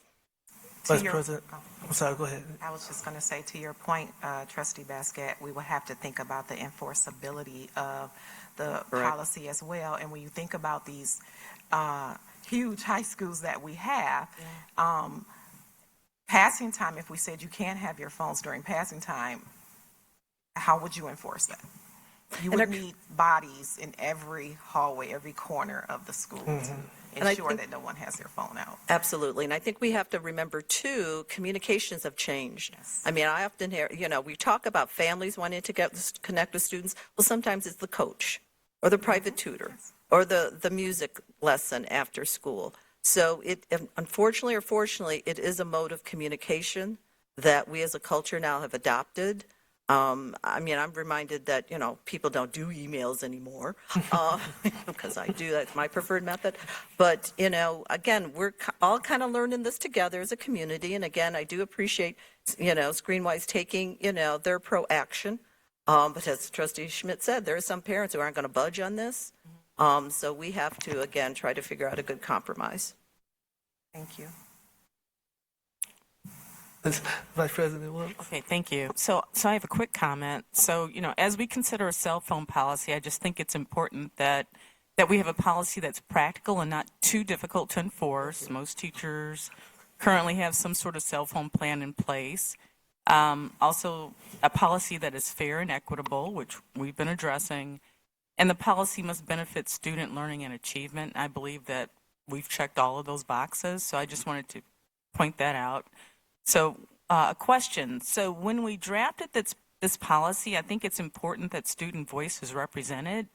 And I'm glad students were included in the process. So I'm just curious, how many students actually participated in putting together this draft policy? How were students selected? And did student participation fully reflect and represent the diversity of our district?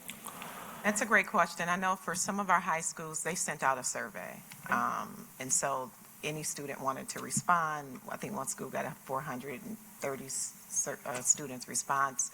Middle schools, they met with their student leadership group. So it was either student council, student leadership team, focus group, et cetera. We did not ask them to quantify how many student responses they received. So we will have to get that information from principals. Okay, and one more thing.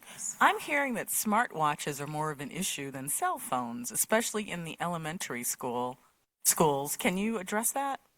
So you can, because Yes, so for elementary, feedback varied like middle school, so student council or student leadership groups or student equity. And with smartwatches, yes, that's why it was important for teachers and our staff that reported back to principals that they wanted to make sure that smartwatches were a part of the policy, that they are not allowed in school. Okay. Yes. Okay, great. Thank you. I have a question and then I have a comment. All right. So my question is, you made the policy different for K through 8 than for high school, where middle school is set up more similar to high school in terms of changing classes and passing times and things of that nature. Did you consider doing the middle school policy similar to the high school policy, and why did you choose to offer a different recommendation for them than for high schoolers? so that was based on the feedback that the principals, they got from the students, from the staff, and what they brought back, and they work collectively together.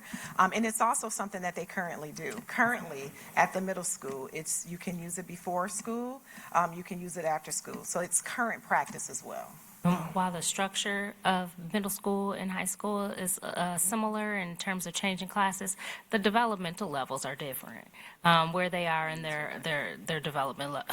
Development. Have you been in the middle school? I have. They're different. But I guess to that point, I'm in a middle school, once a month for the dining dashes and all those things, and I see the kids at the lunchtime, and they seem to be pleasant, throwing the football around, talking to their friends. Some people, sometimes I see phones, and I don't see a problem that they're having, and so I'm curious, if it's not a problem, then why would the policy need to be different? And to that point, I know middle schoolers who are tasked with raising their little sister, their little brother, and they have a single mom at home or a single dad at home, and they have to get that text from mom and check it throughout the day to find out where they're going after school, what student they have to help accommodate, and those parents aren't going to call the office and tell you and say, send this message to my child all the time.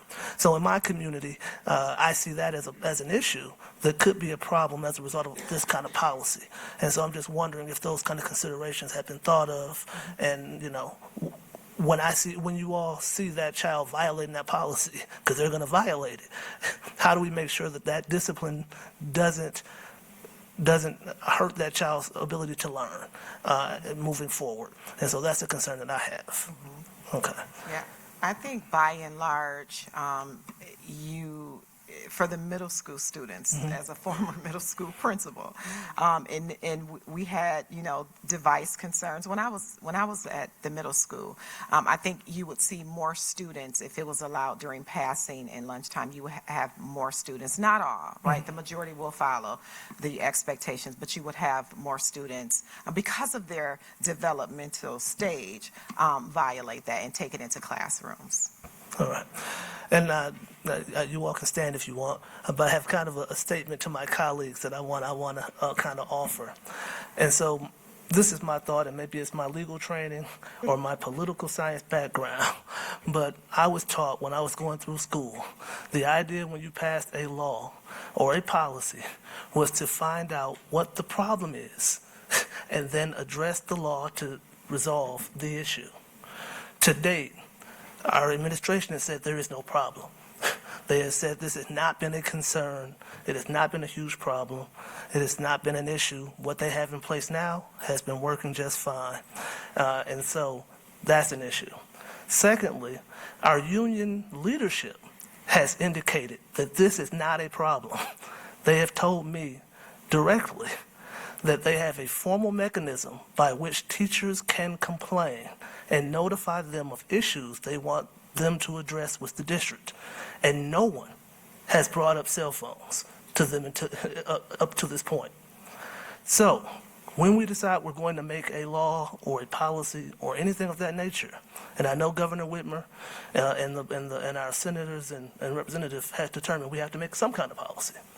But what issue, and no one's been able to answer this for me, what specific issue are we having that we are trying to address? Because when you make policies and laws that don't address particular issues, then you have collateral consequences that can also become a problem. And you don't want to make a problem where there isn't a problem. And so that's a concern that I have. And yes, I know we have a loud parent group advocating for certain things.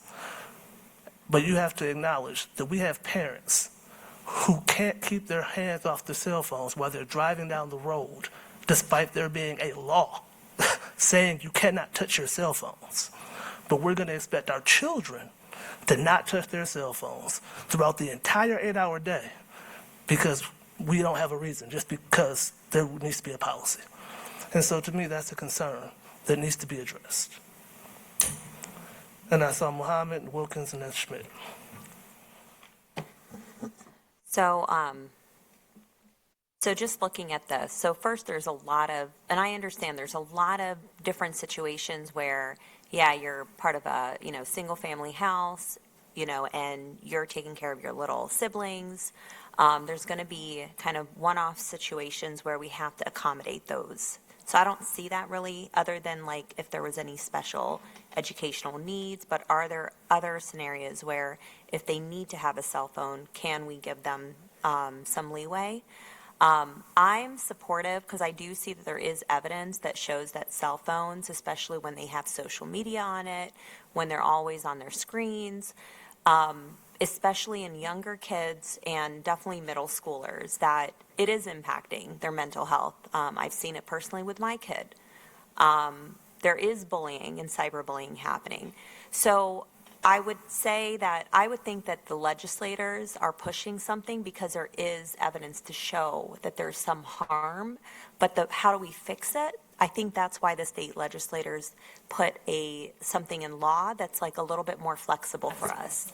So I'm all about, I try to avoid as long as I can for my kids to have cell phones. But sometimes it's hard, especially if you need them to call you when they're off the bus, but they're in 5th grade and you want to make sure that they're home, or so many different scenarios. I support a bell-to-bell all day. I do see that in high school. I have a high schooler, well, now going to be two high schoolers, but I had a middle schooler and high schoolers. I see the distraction even at high school. Maybe this is maybe a first step in high school to at least have them put them away, in the backpacks. I mean, I prefer it to be consistent throughout all the schools. But my biggest concern is how do we, because I'm looking at the policy, how are we implementing, where is this, especially in how I'm reading the policy, what's the stepwise approach? So for discipline, first warning, and that's why I was asking, is it being documented? If they're constantly, you have all these classes, especially in middle school, you have all these kids, and how do you keep track? Who did you warn first, and did they have another warning? Is the next step, because I've seen other policies in other schools, is the next step you take away the cell phone and then the student picks it up? Is the following step after that if they do it again? It's on. So I think it's on one of the slides. Yeah. It's presented to us. Yeah, it's on slide 7. On slide 7.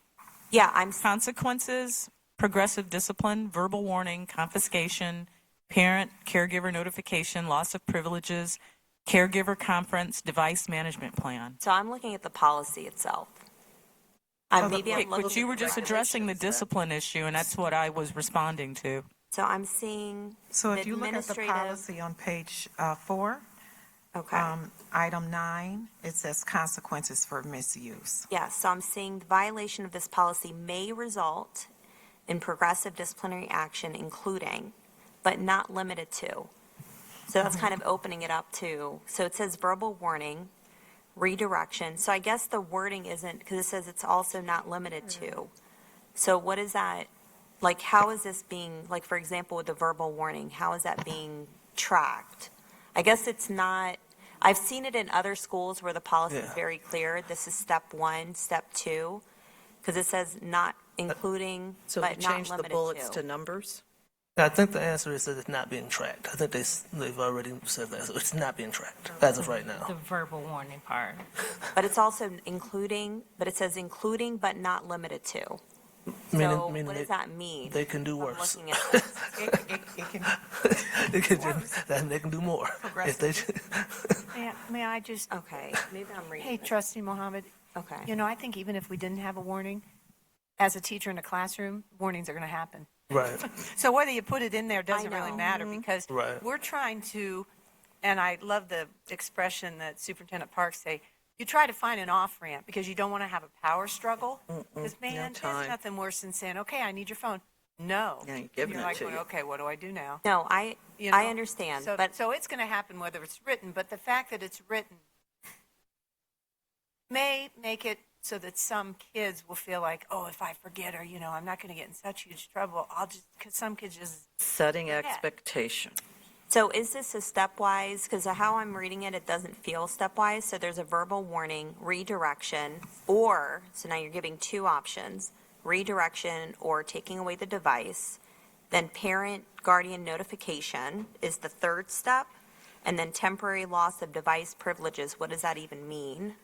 So I'm trying to think as if I was a teacher and I'm reading this, it's not, I've seen it at other policies where it's like very clear. So First do you have step, suggestions? It, You know it what seems to I'm just- give teachers discretion as to how they want to do things a little bit.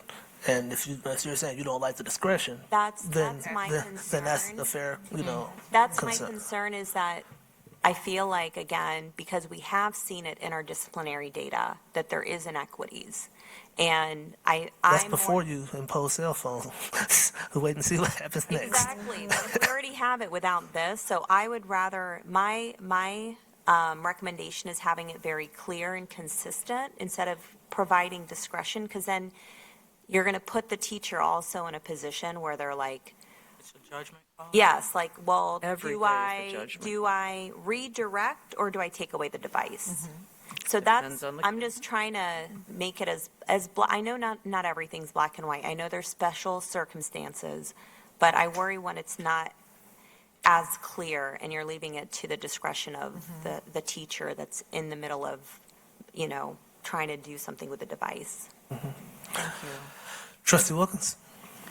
To that point, I think it's less of a power struggle the more clear these steps are, right? So I would be in favor of numbering them or making them more, you know, this and then this and that kind of thing. Just, no one's going to be walking around with the whole policy 5900 and, you know, middle schoolers aren't going to be looking at whatever, right? But that's what we're going to have in our policy. To that end, I would like to see wording that says suspensions will in no way be used as a consequence Agreed. for this. Agree. We discussed that. did I don't know, and they said in the governance meeting that suspensions are not going to be a penalty Yeah, we did for talk about this. that. That was I more don't know that clear it was in the written first in the draft. policy, but that's not a bad idea to have it written. I don't see it here, so that's great.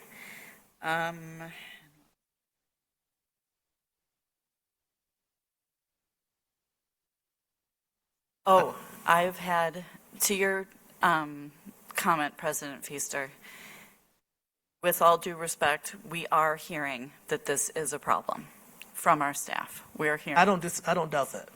But anytime you say we're thinking about changing something, people are going to come with all the problems. When it's not on the table, and then people are coming forward saying we need to address this, that gives me more faith that this is really a problem, rather than okay, we're going to change something. What do you think? We've been hearing before The this. district has not been hearing. The teachers union has not been hearing. There's no Board data. members have been hearing it. There's no data that shows that from what I've been There's told. no data, but So it's anecdotal at best. yes, but also, I mean, we heard that the survey didn't really address, like, would you like a bell-to-bell? They were Fair. asked, you know, so Fair. that's, But I guess my point is this. We can ask teachers, how's the temperature in the building, and then everybody will come out and tell you the temperature should be 75. But no one's complaining about temperature right now. So when you put something on the table, you're going to get pushback, and you're going to get, comments. When you get it before it's on the table, that's when you know it's really an issue. That's the point I'm making. and I'm saying it is really, Well, from what I've heard, and again, you're right, it is anecdotal, it's not a official survey of everyone involved. Right. But it's a pretty big pool at this Fair. point of folks that it is a problem. And we are hearing, as Trustee Mohammed said, that the other problem is the mental health challenges of our students that didn't used to be a problem before didn't used to be as much of a problem before these cell phones. So you're saying that's the reason for a policy? Is that what you're suggesting? A good reason for a policy, yeah. But can't those parents just not give their children cell phones? I don't think we should, I think it's an and. I mean, we don't have to. If they have It's a not an problem, and or thing. if they have a problem and the cell phones, they believe it's the issue, then why do their children have a cell phone? I don't think It shouldn't be on the district to do the parenting job It that the should be parents a can do. partnership with the parents. There's nothing to partner if the child doesn't have a cell phone. I think Okay. Trustee Schmidt has a question. Well, Norton was first and then it was Schmidt. Mine can hold it. Well, Trustee- all right, Trustee Schmidt? sort of on this, but related. We have an opportunity, and I'm going off Trustee Schmidt's earlier comment. Brian Jacob was a professor of mine at the Ford School, and I was a non-traditional age student. One of the things they do is evaluate public policy and trying to find valid ways of finding out what the problem is there a problem, is this answering the problem, what the effect is. And given that you're about to implement a formal policy, even though it in general mostly reflects current practice, this could be an opportunity to actually answer some of these questions with some help from folks who can do that kind of, or students that are working with faculty members who can do that kind of analysis. And maybe that's what, the question is, are we having problems? Are we not having problems with it? We don't have answers to those questions because there's been no systematic way of finding out, and maybe this is an opportunity. The other thing I was just going to point out is that just knowing how things work in Lansing, I would really love to have a really authoritative interpretation that passing time, 30 minutes that we're allowed to count as instructional time, will not be counted against us if funds can be used in passing time. It would be really good to make sure that that's hardcore. If we're wrong, I'm sure they'll let us know. Trustee Schmidt? It's clear to me it's a problem. I saw it when I was in the classroom. I haven't been out that long. I spent time at Scarlett this last year going in about every 2 weeks, working with a specific teacher. It's a problem. I had a principal say to me, we need teeth. We need the administration to help us on this one because this is such a pain. And so when we hopefully, the state has now codified this and we're codifying it in our policies, hopefully this will be the thing that gives teachers the ability to say, hey, it's a district-wide rule. That's the policy. Everybody can now lean on that. They don't have to be the bad guy or whatever. So hopefully that will make it happen. To me, I see the problem so clearly. I see it with the parents of the students I have. I see it with the students that I have had and at school and now. A speaker said earlier, I think it was Jennifer Oldham, she made the comment that the model or the algorithms they use looking at gambling equipment. We know what this is. You just get on the reels and you start scrolling. I mean, it's like a dopamine hit. That's just what it is. And it's an issue. And kids just tune you out as a teacher and tune the rest of the world out instead of being part of it and being present. So to me, it's a clear problem. And I hope whatever we decide here today, we'll have something in policy so that we can start moving forward, evaluating it as we go, and then improving it, to help kids and help teachers so that the end game is, we have better well-being for kids, a better teaching environment for the teachers. They don't have so many headaches, and better achievement. That's what we're going for. Trustee Wilkins? Can I speak to that real quick? And the end game is that we're raising humans who can sit at a stoplight without checking their phone. So hopefully we're teaching them better practices. I don't think we're going back. Don't think that's going to happen, but it would be nice. Did you have something, Vice President Wilkes? Oh, no. Okay. All right. If there's no other questions? Thank you so much. Thank you very much. Thank you. Thank you. We're on the hot seat here for a lot of questions. Yeah, They thank were you so prepared. much, Like that. Dr. Hayward and Ms. Alston. Thank you. All right, I believe that brings us down to 9.2, AN 2286, New Dickin Audio Visual and Low Voltage Trades Rebid Contract Recommendation. We have Mr. Bing and Mr. Rice and team coming forward to present this item, the New Dickin Audiovisual Low Voltage Trades Rebid contract. So I'm sure they'll specify Good evening, gentlemen. details about the rebid there. Go ahead. All right. Thank you, Superintendent Parks, and good evening, trustees. Good evening. We appreciate the opportunity to bring forward some timely infrastructure and new construction project items for consideration this evening, addressing some immediate needs related to projects planned for work at the new Dickin Elementary School and Forsyth Middle School. So as typical with all of our investments through the capital program, we try to maintain a focus on creating and maintaining healthy, high-performance learning environments for our students and staff. So our first item tonight, as Superintendent Parks mentioned, is Annex Number 2286, New Dickin Audio, Visual, and Low Voltage Trades Rebid Contract Recommendation. This is an audio, visual, and low voltage scope of work to support the construction of the new Dickin Elementary School, and is a repackaged rebid scope of work previously awarded by the board. So additional scope is needed and was added to this category in this contract, and a rebid allowed us to be sure we were getting the best price for the district.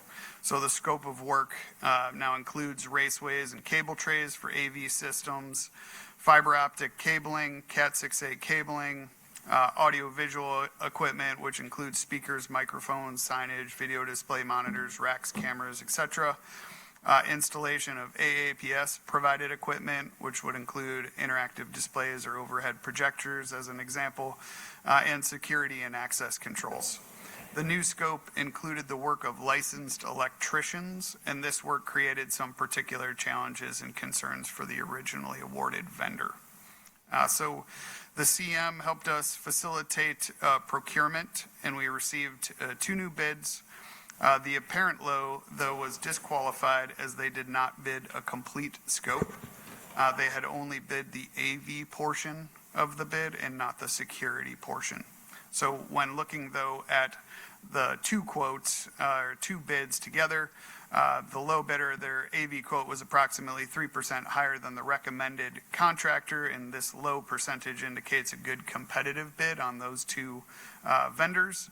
And so the lowest qualified bidder, who accounted for all scope items and can meet project schedule commitments, was Decima LLC of Detroit, Michigan.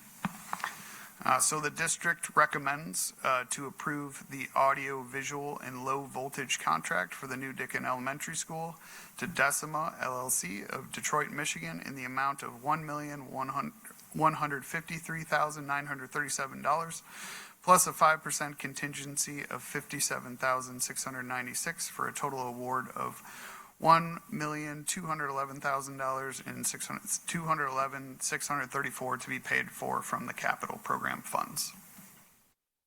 And I'm happy to answer questions on this item. So I have a quick question. Vice President Wilkes. Yeah, so I just want to make sure I'm following this correctly. So we initially approved Division 27 LLC, and they did not provide the pricing for the additional scope, so they were just disqualified? Is that?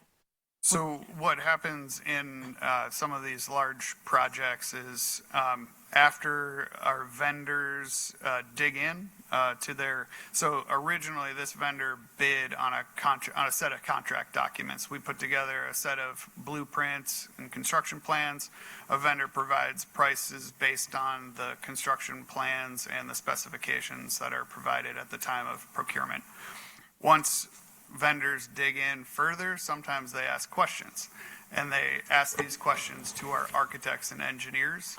And so they submit through a formal process, a request for information.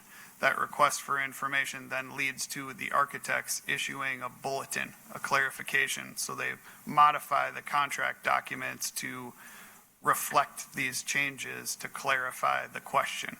When they did that, that's when this vendor, the original vendor. That was had- approved. Yes. Right, okay. Had concerns about how they clarified the question, and they did not want to proceed with the Okay. work because it included licensed electricians, which is not really part of their business model. Okay, got it. Okay, thank you for that clarification. Trustee Norton? Thank you, President Feaster. I just wanted to highlight a couple of things that came up in the Finance Committee, and I see our chair is not here. One of them is that one of the problems here is that we were informed there's increasing competition for skilled trades, and particularly licensed electricians, given a certain large project currently happening in Pittsfield Township that is causing ripples throughout the rest of the economy. So that's one thing to consider.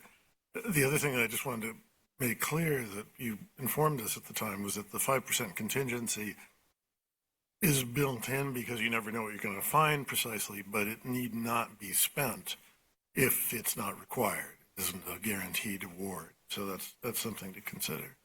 Okay. Trustee Schmidt? So I have to piggyback on your thing about what's going on in Salina at the data center.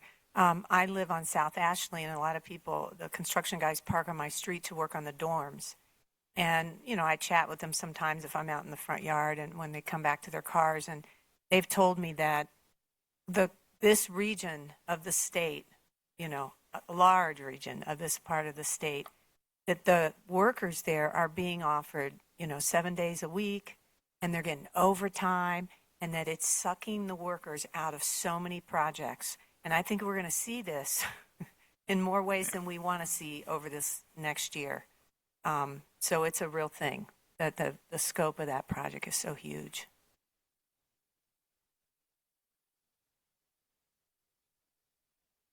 Trustee Wilkins? A question about other elementaries, other new elementaries. We can't hear you. I'm sorry. I was standing up to get some space.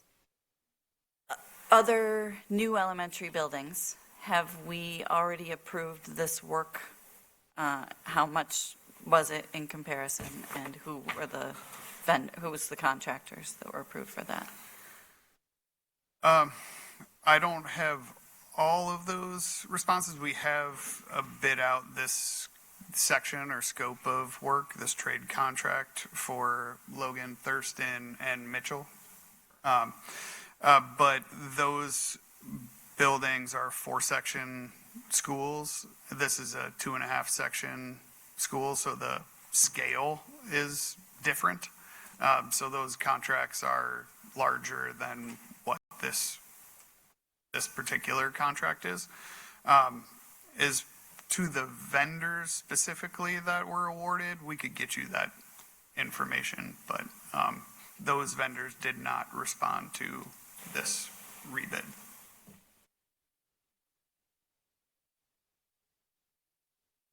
Else? Thank you so much. All right. Thank you. Thank you. Going into Yep, we got okay, the. great. All right. We're going to keep it rolling right Yeah, on into all the right. Forsyth exterior soffit renovation. Excellent. So our second item tonight is annex number AN 2287 Forsyth exterior soffit renovation trades contract recommendation. And I think, if you wouldn't mind, we do have a couple visuals for you we can share, but this proposed scope of work addresses deteriorating soffit and header condition that exists at a number of exterior windows at Forsyth Elementary School. So we've got some images of just the existing conditions here. This is the soffit, which is the projected overhang, which meets the exterior wall assembly, which includes windows and bricks and mortar. But a combination of issues then related to aged exterior building envelope are creating building inefficiencies and threaten to damage new HVAC equipment, particularly in extreme cold and extreme hot and humid weather. We have a couple images up on screen of just the conditions you find underneath, but in a number of these items, a number of these images, you'll see sort of daylight and opportunities, pathways for air to move from outside to in or inside to out, and these are the sort of areas of concern that led us to putting together this package. So the package is for turnkey, comprehensive carpentry and construction services to repair this exterior soffit and header, protecting HVAC equipment, and creating a better thermal comfort experience for students and staff.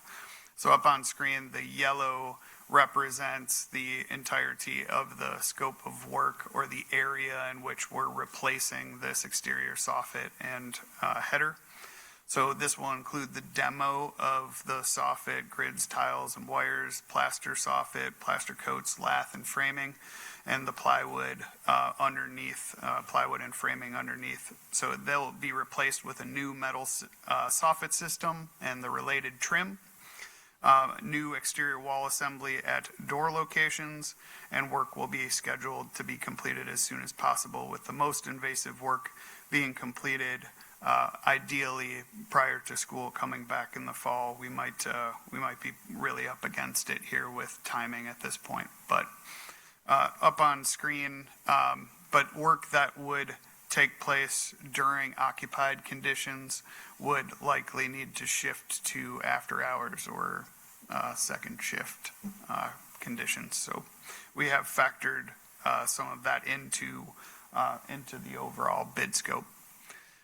These images up on screen just simply indicate sort of what the condition is in the summertime in particular here. So warm, humid air is able to migrate from outside in. That humid air in particular is hitting our cooling equipment, and it's condensing inside and creating water issues.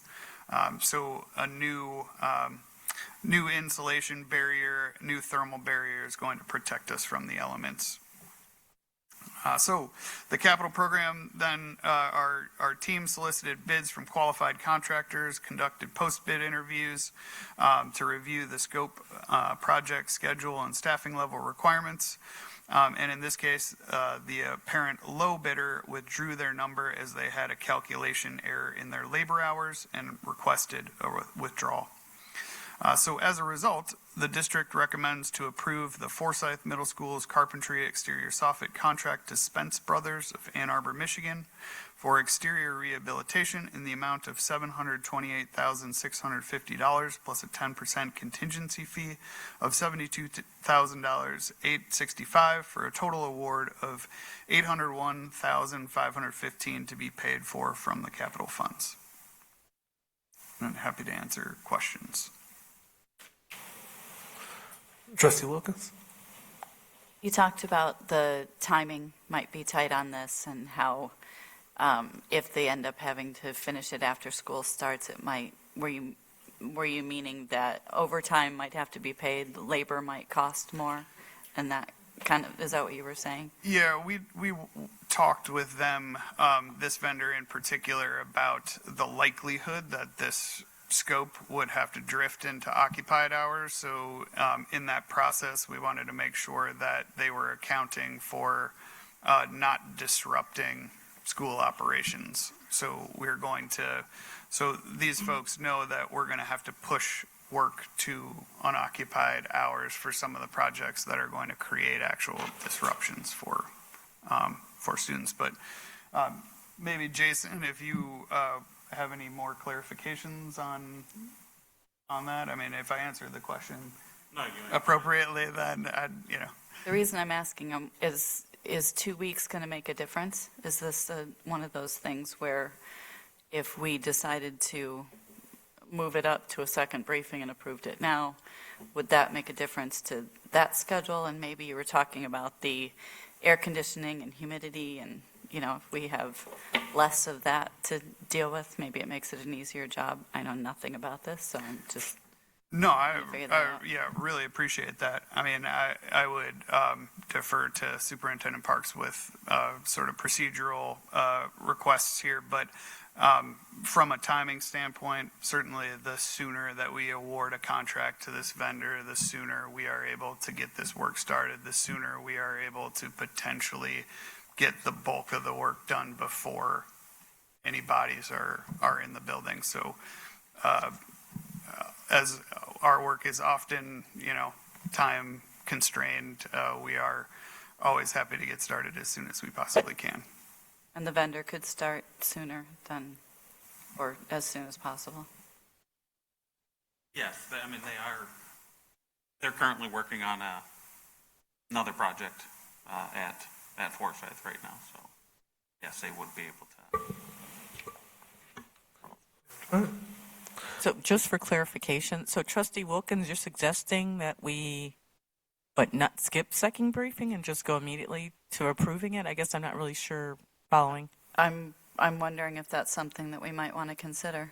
If it saves us money, if it's going to make it so that more of the work is done before the students are back in the building. Okay. I'd like to be that. I think that might be something we could consider.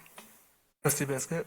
I appreciate that, trustee, and I could support that. I mean, remember, trustees, we did postpone a meeting or cancel a meeting where, this would have been the time to approve it anyway. Right. We're following our usual process. So This would have been I the could second briefing. Yes. Exactly. So we would have been voting on this. So I could support that if you'd like to move that. I'd like to move that. Do I do that now? Sure. Why not? You'd like to move it to second briefing action? Can we move it to what? Yeah. Want to move it to board action? Is that what you're asking? Yeah, or the consent agenda. I don't know which one it goes to. If we. Move it to, let's do board action, if you don't mind. We'll add a 12.3, and we'll address it in board action. Okay. Is there support? I support it. Moved by Trustee Wilkins, supported by Trustee Basket. Any discussion, trustees? All right, seeing none. Mr. Cooley? Trustee Basket, Yes. Trustee Norton, Yes. Trustee Schmidt, Yes. Trustee Wilkes, Yes. Trustee Wilkins, Yes. Trustee Mohammed, Yes. President Feaster. Yeah, I guess that's fine. Motion passes 7-0. Don't stress yourself out, President. That's why I said that. All right, I believe that brings us to, was it 9.3, AN 2287? We just did that, Oh, we right? just, yeah, that's what we okay. just did. So I We're at guess second briefing. we're all set then with you all for right now. That brings us to second briefing, 10.1, AN 2283, Athletic Training Service Recommendation for Huron and Skyline High School. That, the change in between the first briefing and second briefing, it's not a change, actually. It's a clarification on a question that was asked during first briefing about the reason for the increase between, I think, 2003 maybe and 2004. At that time, we, MedSport renegotiated all of their contracts with their athletic trainers and brought their salaries up to fair market value. And they worked with their union to do that. And so the increased cost of salaries was then reflected in the athletic trainer contracts that we are in partnership with MedSport for the athletic trainers at both Skyline and Huron. And so that's a significant part of the increase in costs between those years. And the other part of that was an increase of about 800 additional hours for the two athletic trainers at those schools was the other part of that increase. And that was like a 40% increase in, or 60%. 60% math. increase. Okay. 60% increase in the hours needed. Yep. So Yep. that explains it. I Yep. appreciate that. Yep, no problem. So, President Wilkes? thank you, President Feaster. So real quick, so it's been a while since we visited this. Seems like it's been several weeks. But I just need a little refresher. So again, so does the MHSAA require us to have trainers? Yes, That's they do. correct. Yes, they Okay. do. So that's why this is not an option. Correct. Okay. Well, we want the safety of our students. Yes. Yeah, and the safety of our students. So I just wanted to reiterate that, just for the public and for folks who just may not know. But this is a hefty price tag. I just want to say that. I mean, this is what, a teacher or two? I just want to put that out there. But again, it's required. So we have to do it. Any other comments, trustees? All right, thank you so much. That brings us down to 10.2 AN 2281 Capital Program Management Service Contract Extension Recommendation. There are no changes to that particular item since first briefing. Sorry, did you? I believe in the agenda, because I'm not seeing those items on the consent agenda, the expectation is that there would be a vote on both of these apologize. items. Sorry. You're right. Second- My you're right. apologies. So going back to 10.1 AN 2283, the athletic trainers, is there a motion? So moved. Moved by trustee Wilkins. Is there support? Second. Support by trustee Schmidt. Any discussion, trustees? Seeing none, Mr. Cluley, whenever you're ready. Trustee Wilkins, Yes. Trustee Mohammed, Yes. Trustee Basquette, Yes. Trustee Wilkes, No. Trustee Schmidt, Yes. President Feaster, Yes. Trustee Norton. Yes. Motion passes 6-1. Thank you.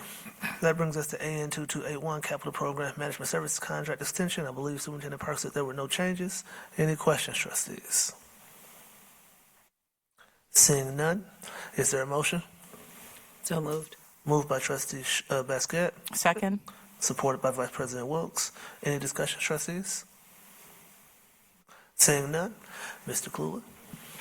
Trustee Schmidt, Yes. Trustee Wilkes, Yes. Trustee Norton, Yes.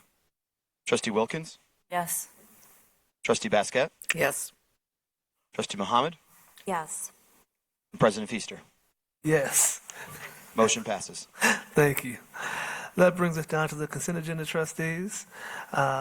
We are now at the consent agenda. Mr. Cluley, will you please read the consent agenda? 11.1, approval of minutes of the June 17th, 2026 regular meeting. 11.2, approve a closed session. And 11.3, approve donations for Alro Metals Outlet donated 141.2 pounds of aluminum shapes usable drops for the Forsyth Robotics Program. All right. Would anyone like anything removed from the consent agenda? Seeing none, do I have a motion? So move. Moved by Vice Second. President Wilkes, supported by Trustee Schmidt. Any discussion? Seeing none, Mr. Cluley, please. Sorry. Trustee Wilkes, Yes. Trustee Basquette, Yes. Trustee Schmidt, Yes.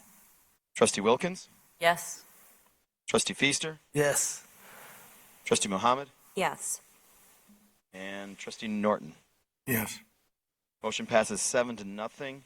I do question, I think we're supposed to say exactly what that closed session, when and what it's for. Yep, I don't have attorney-client that. and attorney-client and negotiations.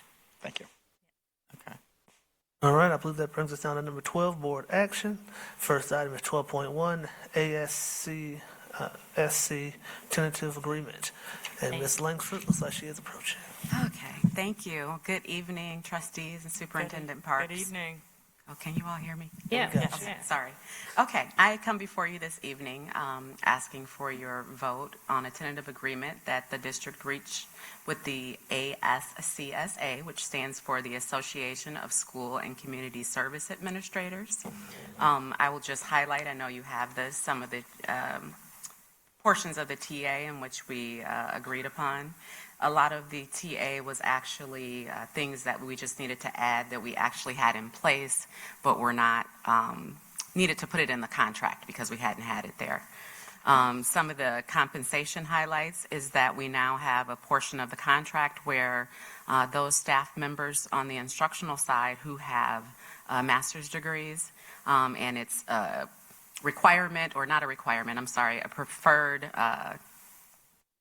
portion of the job description, would get a $500 stipend every year. And then as far as compensation, this is a 4-year agreement. For the 25-26 school year, we'd be looking at, obviously, the step increases, and that's over all the school years, a 2% on scale increase for all steps, and then a 0.5% for those at the very top, which is step 6. For 26-27, again, a 1-step advancement for steps, 1.5% on scale increase for all steps, and then an additional 0.5 for those again at the top. 27-28, step advancement, 1.5% on scale increase for all steps, an additional 0.5 again at the top. And 28-29, step advancement, 2% on scale for all, and then a 0.5 again increase for all those at the top of the scale. So that is the gist of the agreement. Are there any questions? Thank you very much. Any questions, trustees? Seeing none, I assume I need a motion to adopt the resolution approving the ASC-SC tentative agreement as presented. So moved. Moved by trustee Schmidt, Second. supported by Vice President Wilkes. Any discussion, trustees? Congratulations. Thank you. Yes, thank you for your hard work on this one. We appreciate it. So, all right, Mr. Klubley, please. Trustee Norton, Yes. Trustee Schmidt, Yes? Trustee Wilkes, Yes. Trustee Wilkins, Yes. Trustee Mohammed, Yes. President Feaster, Yes. and Trustee Basket. Yes. Motion passes. I believe that brings us down to our added 12.2, which is the resolution or the settlement agreement resolution that we have. Does anybody have any questions? Do we have the language yet? I don't See have it it on the in mind. agenda. Should be diligent. Did you refresh? Not Yeah, I see it. refresh. I refreshed, I just don't, and I don't see it, and I was just wondering, if I'm in the right place. I refreshed and I still don't see it either. Wait, so you don't actually see the resolution? I do not. Oh, I do. Where at? Under what number do you see it? There's no number, but Talking- The settlement agreement. Oh, yeah. We'll get that uploaded. Okay. Do we want to do 12.3 while we wait to have that uploaded? 12.3 was what was added by Trustee Wilkins, was approving the Forsyth Soffit, which was under second briefing. second briefing. No, it was under first briefing. 9.3. Thank you. Under first briefing? First briefing 9.3. And then we moved. And that was AN 2287 Forsyth exterior soffit renovation trade contract recommendation. Right. The trustees have So any? moved. Thank you. Moved by Trustee Second. Basket, supported by Trustee Schmidt. Any discussion, trustees? I'll offer discussion. I normally don't support moving things past first and second briefing without giving people a chance to weigh in, but I don't know that I think that the public is going to be mad that we are fixing our school and making it better for our students before school starts. So this is one that I guess I can waive my objection. Trustee Welcome to the Wilkins. club. This was also reviewed in the Finance Committee meeting, so it's not the first time that some of us have seen this and asked questions about it. So. There. Trustee Schmidt. And we did cancel a meeting, and it would have been a second briefing anyway. So I think that the timeliness of this is important to vote on tonight. And that's the reason why I will not do my normal objection. Yeah, and I just want to say, I think it's really important to try to get this done before school starts. Yes. So let's take advantage of the time. All right. And the weather. If there's nothing else,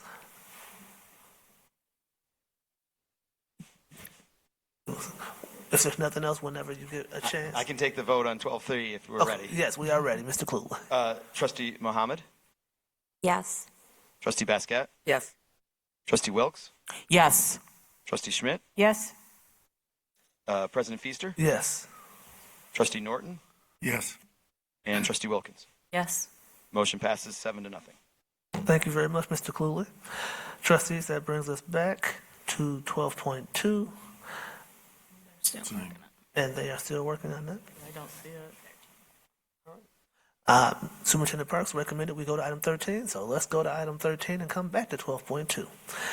That'll bring us to items for agenda planning. The trustee. Sorry, I have a quick question. Yes, We're ma'am. going back into closed session after this. Do Yes, we need ma'am. to vote to go back to closed session? We just recessed closed session, so We we don't need did. to vote to Okay. go We back. don't need to Wanted to vote make to go sure. back into Yes.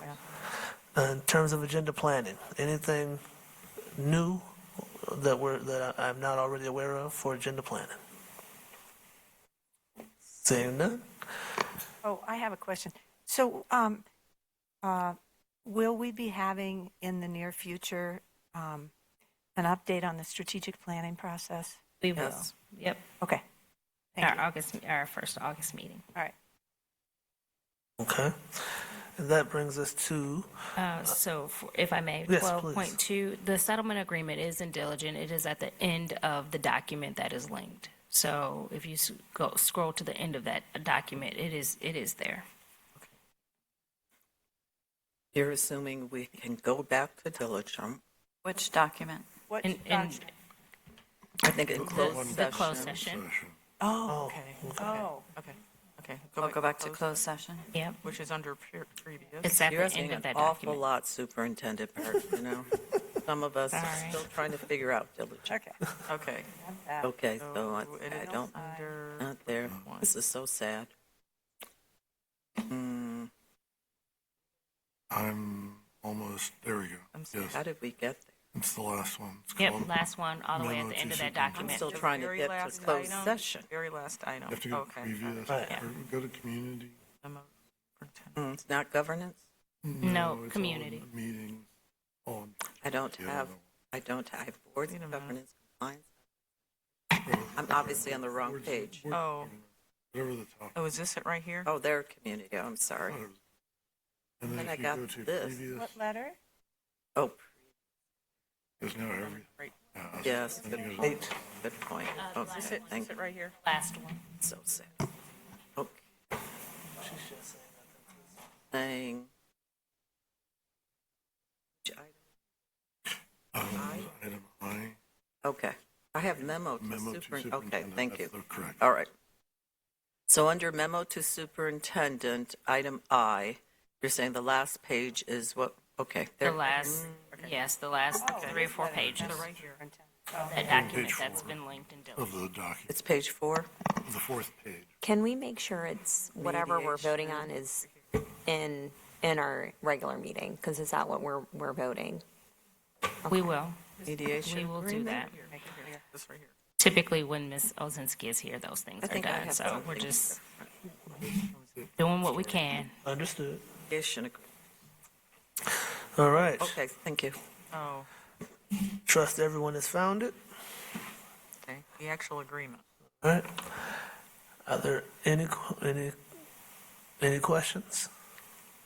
All right, is there a motion? So moved. Moved by Trustee Basquette to approve, supported by Trustee Schmidt. Any discussion? Seeing none. Oh, Trustee Wilkins. I just want to let my trustees know I'm going to abstain from voting on this since I wasn't at the closed session when this was discussed earlier. Okay. That makes sense. Any other discussion? All right. Mr. Cluley? Trustee Wilkes? Yes. Trustee Norton? Yes. Trustee Basquette? Yes. Trustee Mohammed? Yes. President Feaster? Yes. And Trustee Schmidt? Yes. Motion passes. Thank you. And I believe that brings us down to number 14, items from the board. Do trustees have anything that they would like to share? Some of us have to Actually. get back there. Yes, Trustee Schmidt. Okay, so first, I'm excited to report that the ed budget that was signed by the governor, once again, has included $1 million for schools to use to train teachers in Orton Gillingham, which is an approach to teach students with dyslexia.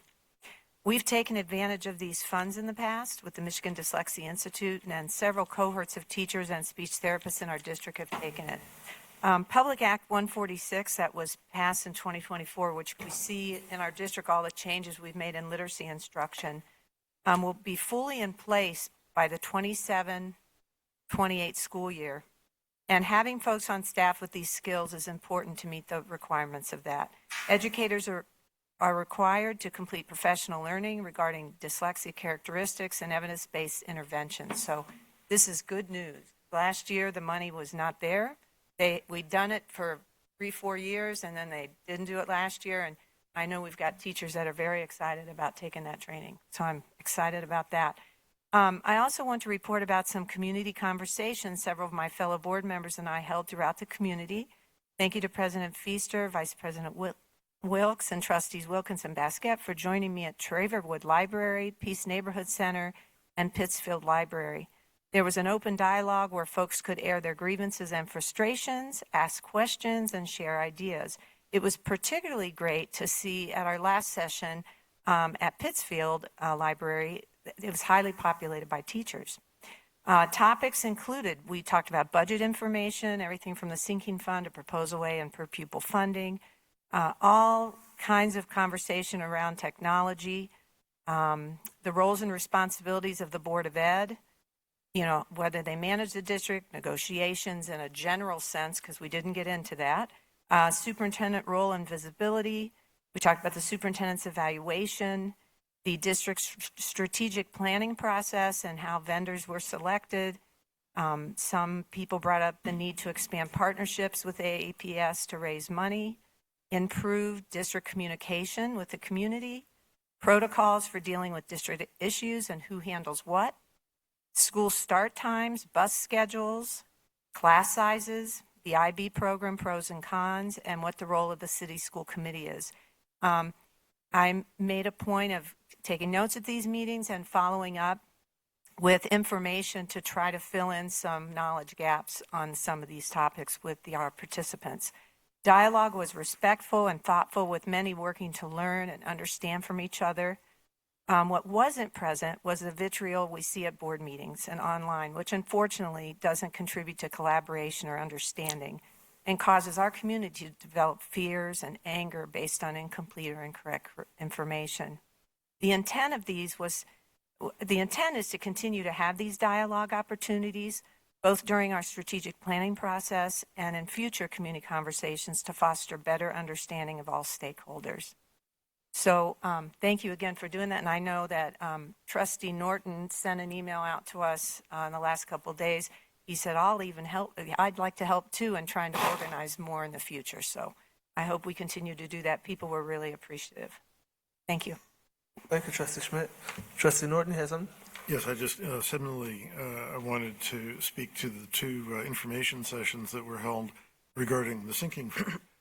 There were two meetings that were hosted by the Ann Arbor Citizens Millage Committee, but featured guest appearances by Trustees Basquette, Schmidt, and Wilkes in the first one, and then Trustees Mohammed and Wilkins in the second, along with Superintendent Parks. They were not standing room only, but they were good attendance and good conversations with a background on school funding and why the district finds itself in the position it's in, and the importance of tools like the sinking fund to have more control over our own finances and to make sure that we're able to maintain a sound environment. So those went quite well with a number of the members of the public, including some candidates for school board who came and participated, and I think came away with a deeper understanding of the situation. So that I'm pleased that those went well. And just to follow up, I would be happy to help organize a rota of community sessions that we can all participate in on a regular basis, not so much for the campaign, but for discussing issues relevant to the district going on a regular basis in the future. Sounds great. Sounds great. Thank you. Vice President Wilkes. Yeah, thank you, President Feaster. I just wanted to thank Trustee Schmidt and Trustee Norton for organizing both events. It was both events civil, an opportunity for the community to come out and talk to us directly. And yeah, so I just appreciate the time and effort that you all put into organizing both of these. Just wanted to say that. Thank you. Yes, thank you. All right. Thank you all for your comments. If there's nothing additional, that brings us to number 15. Do I have a motion to adjourn by voice vote? I make a motion to adjourn by voice vote. Thank you very much. Moved by Trustee Schmidt, supported by Trustee Basket. Any discussion? All right. Seeing none, all in favor? Aye. Any opposed, say nay. All right. We are adjourned at 10:22 p.m.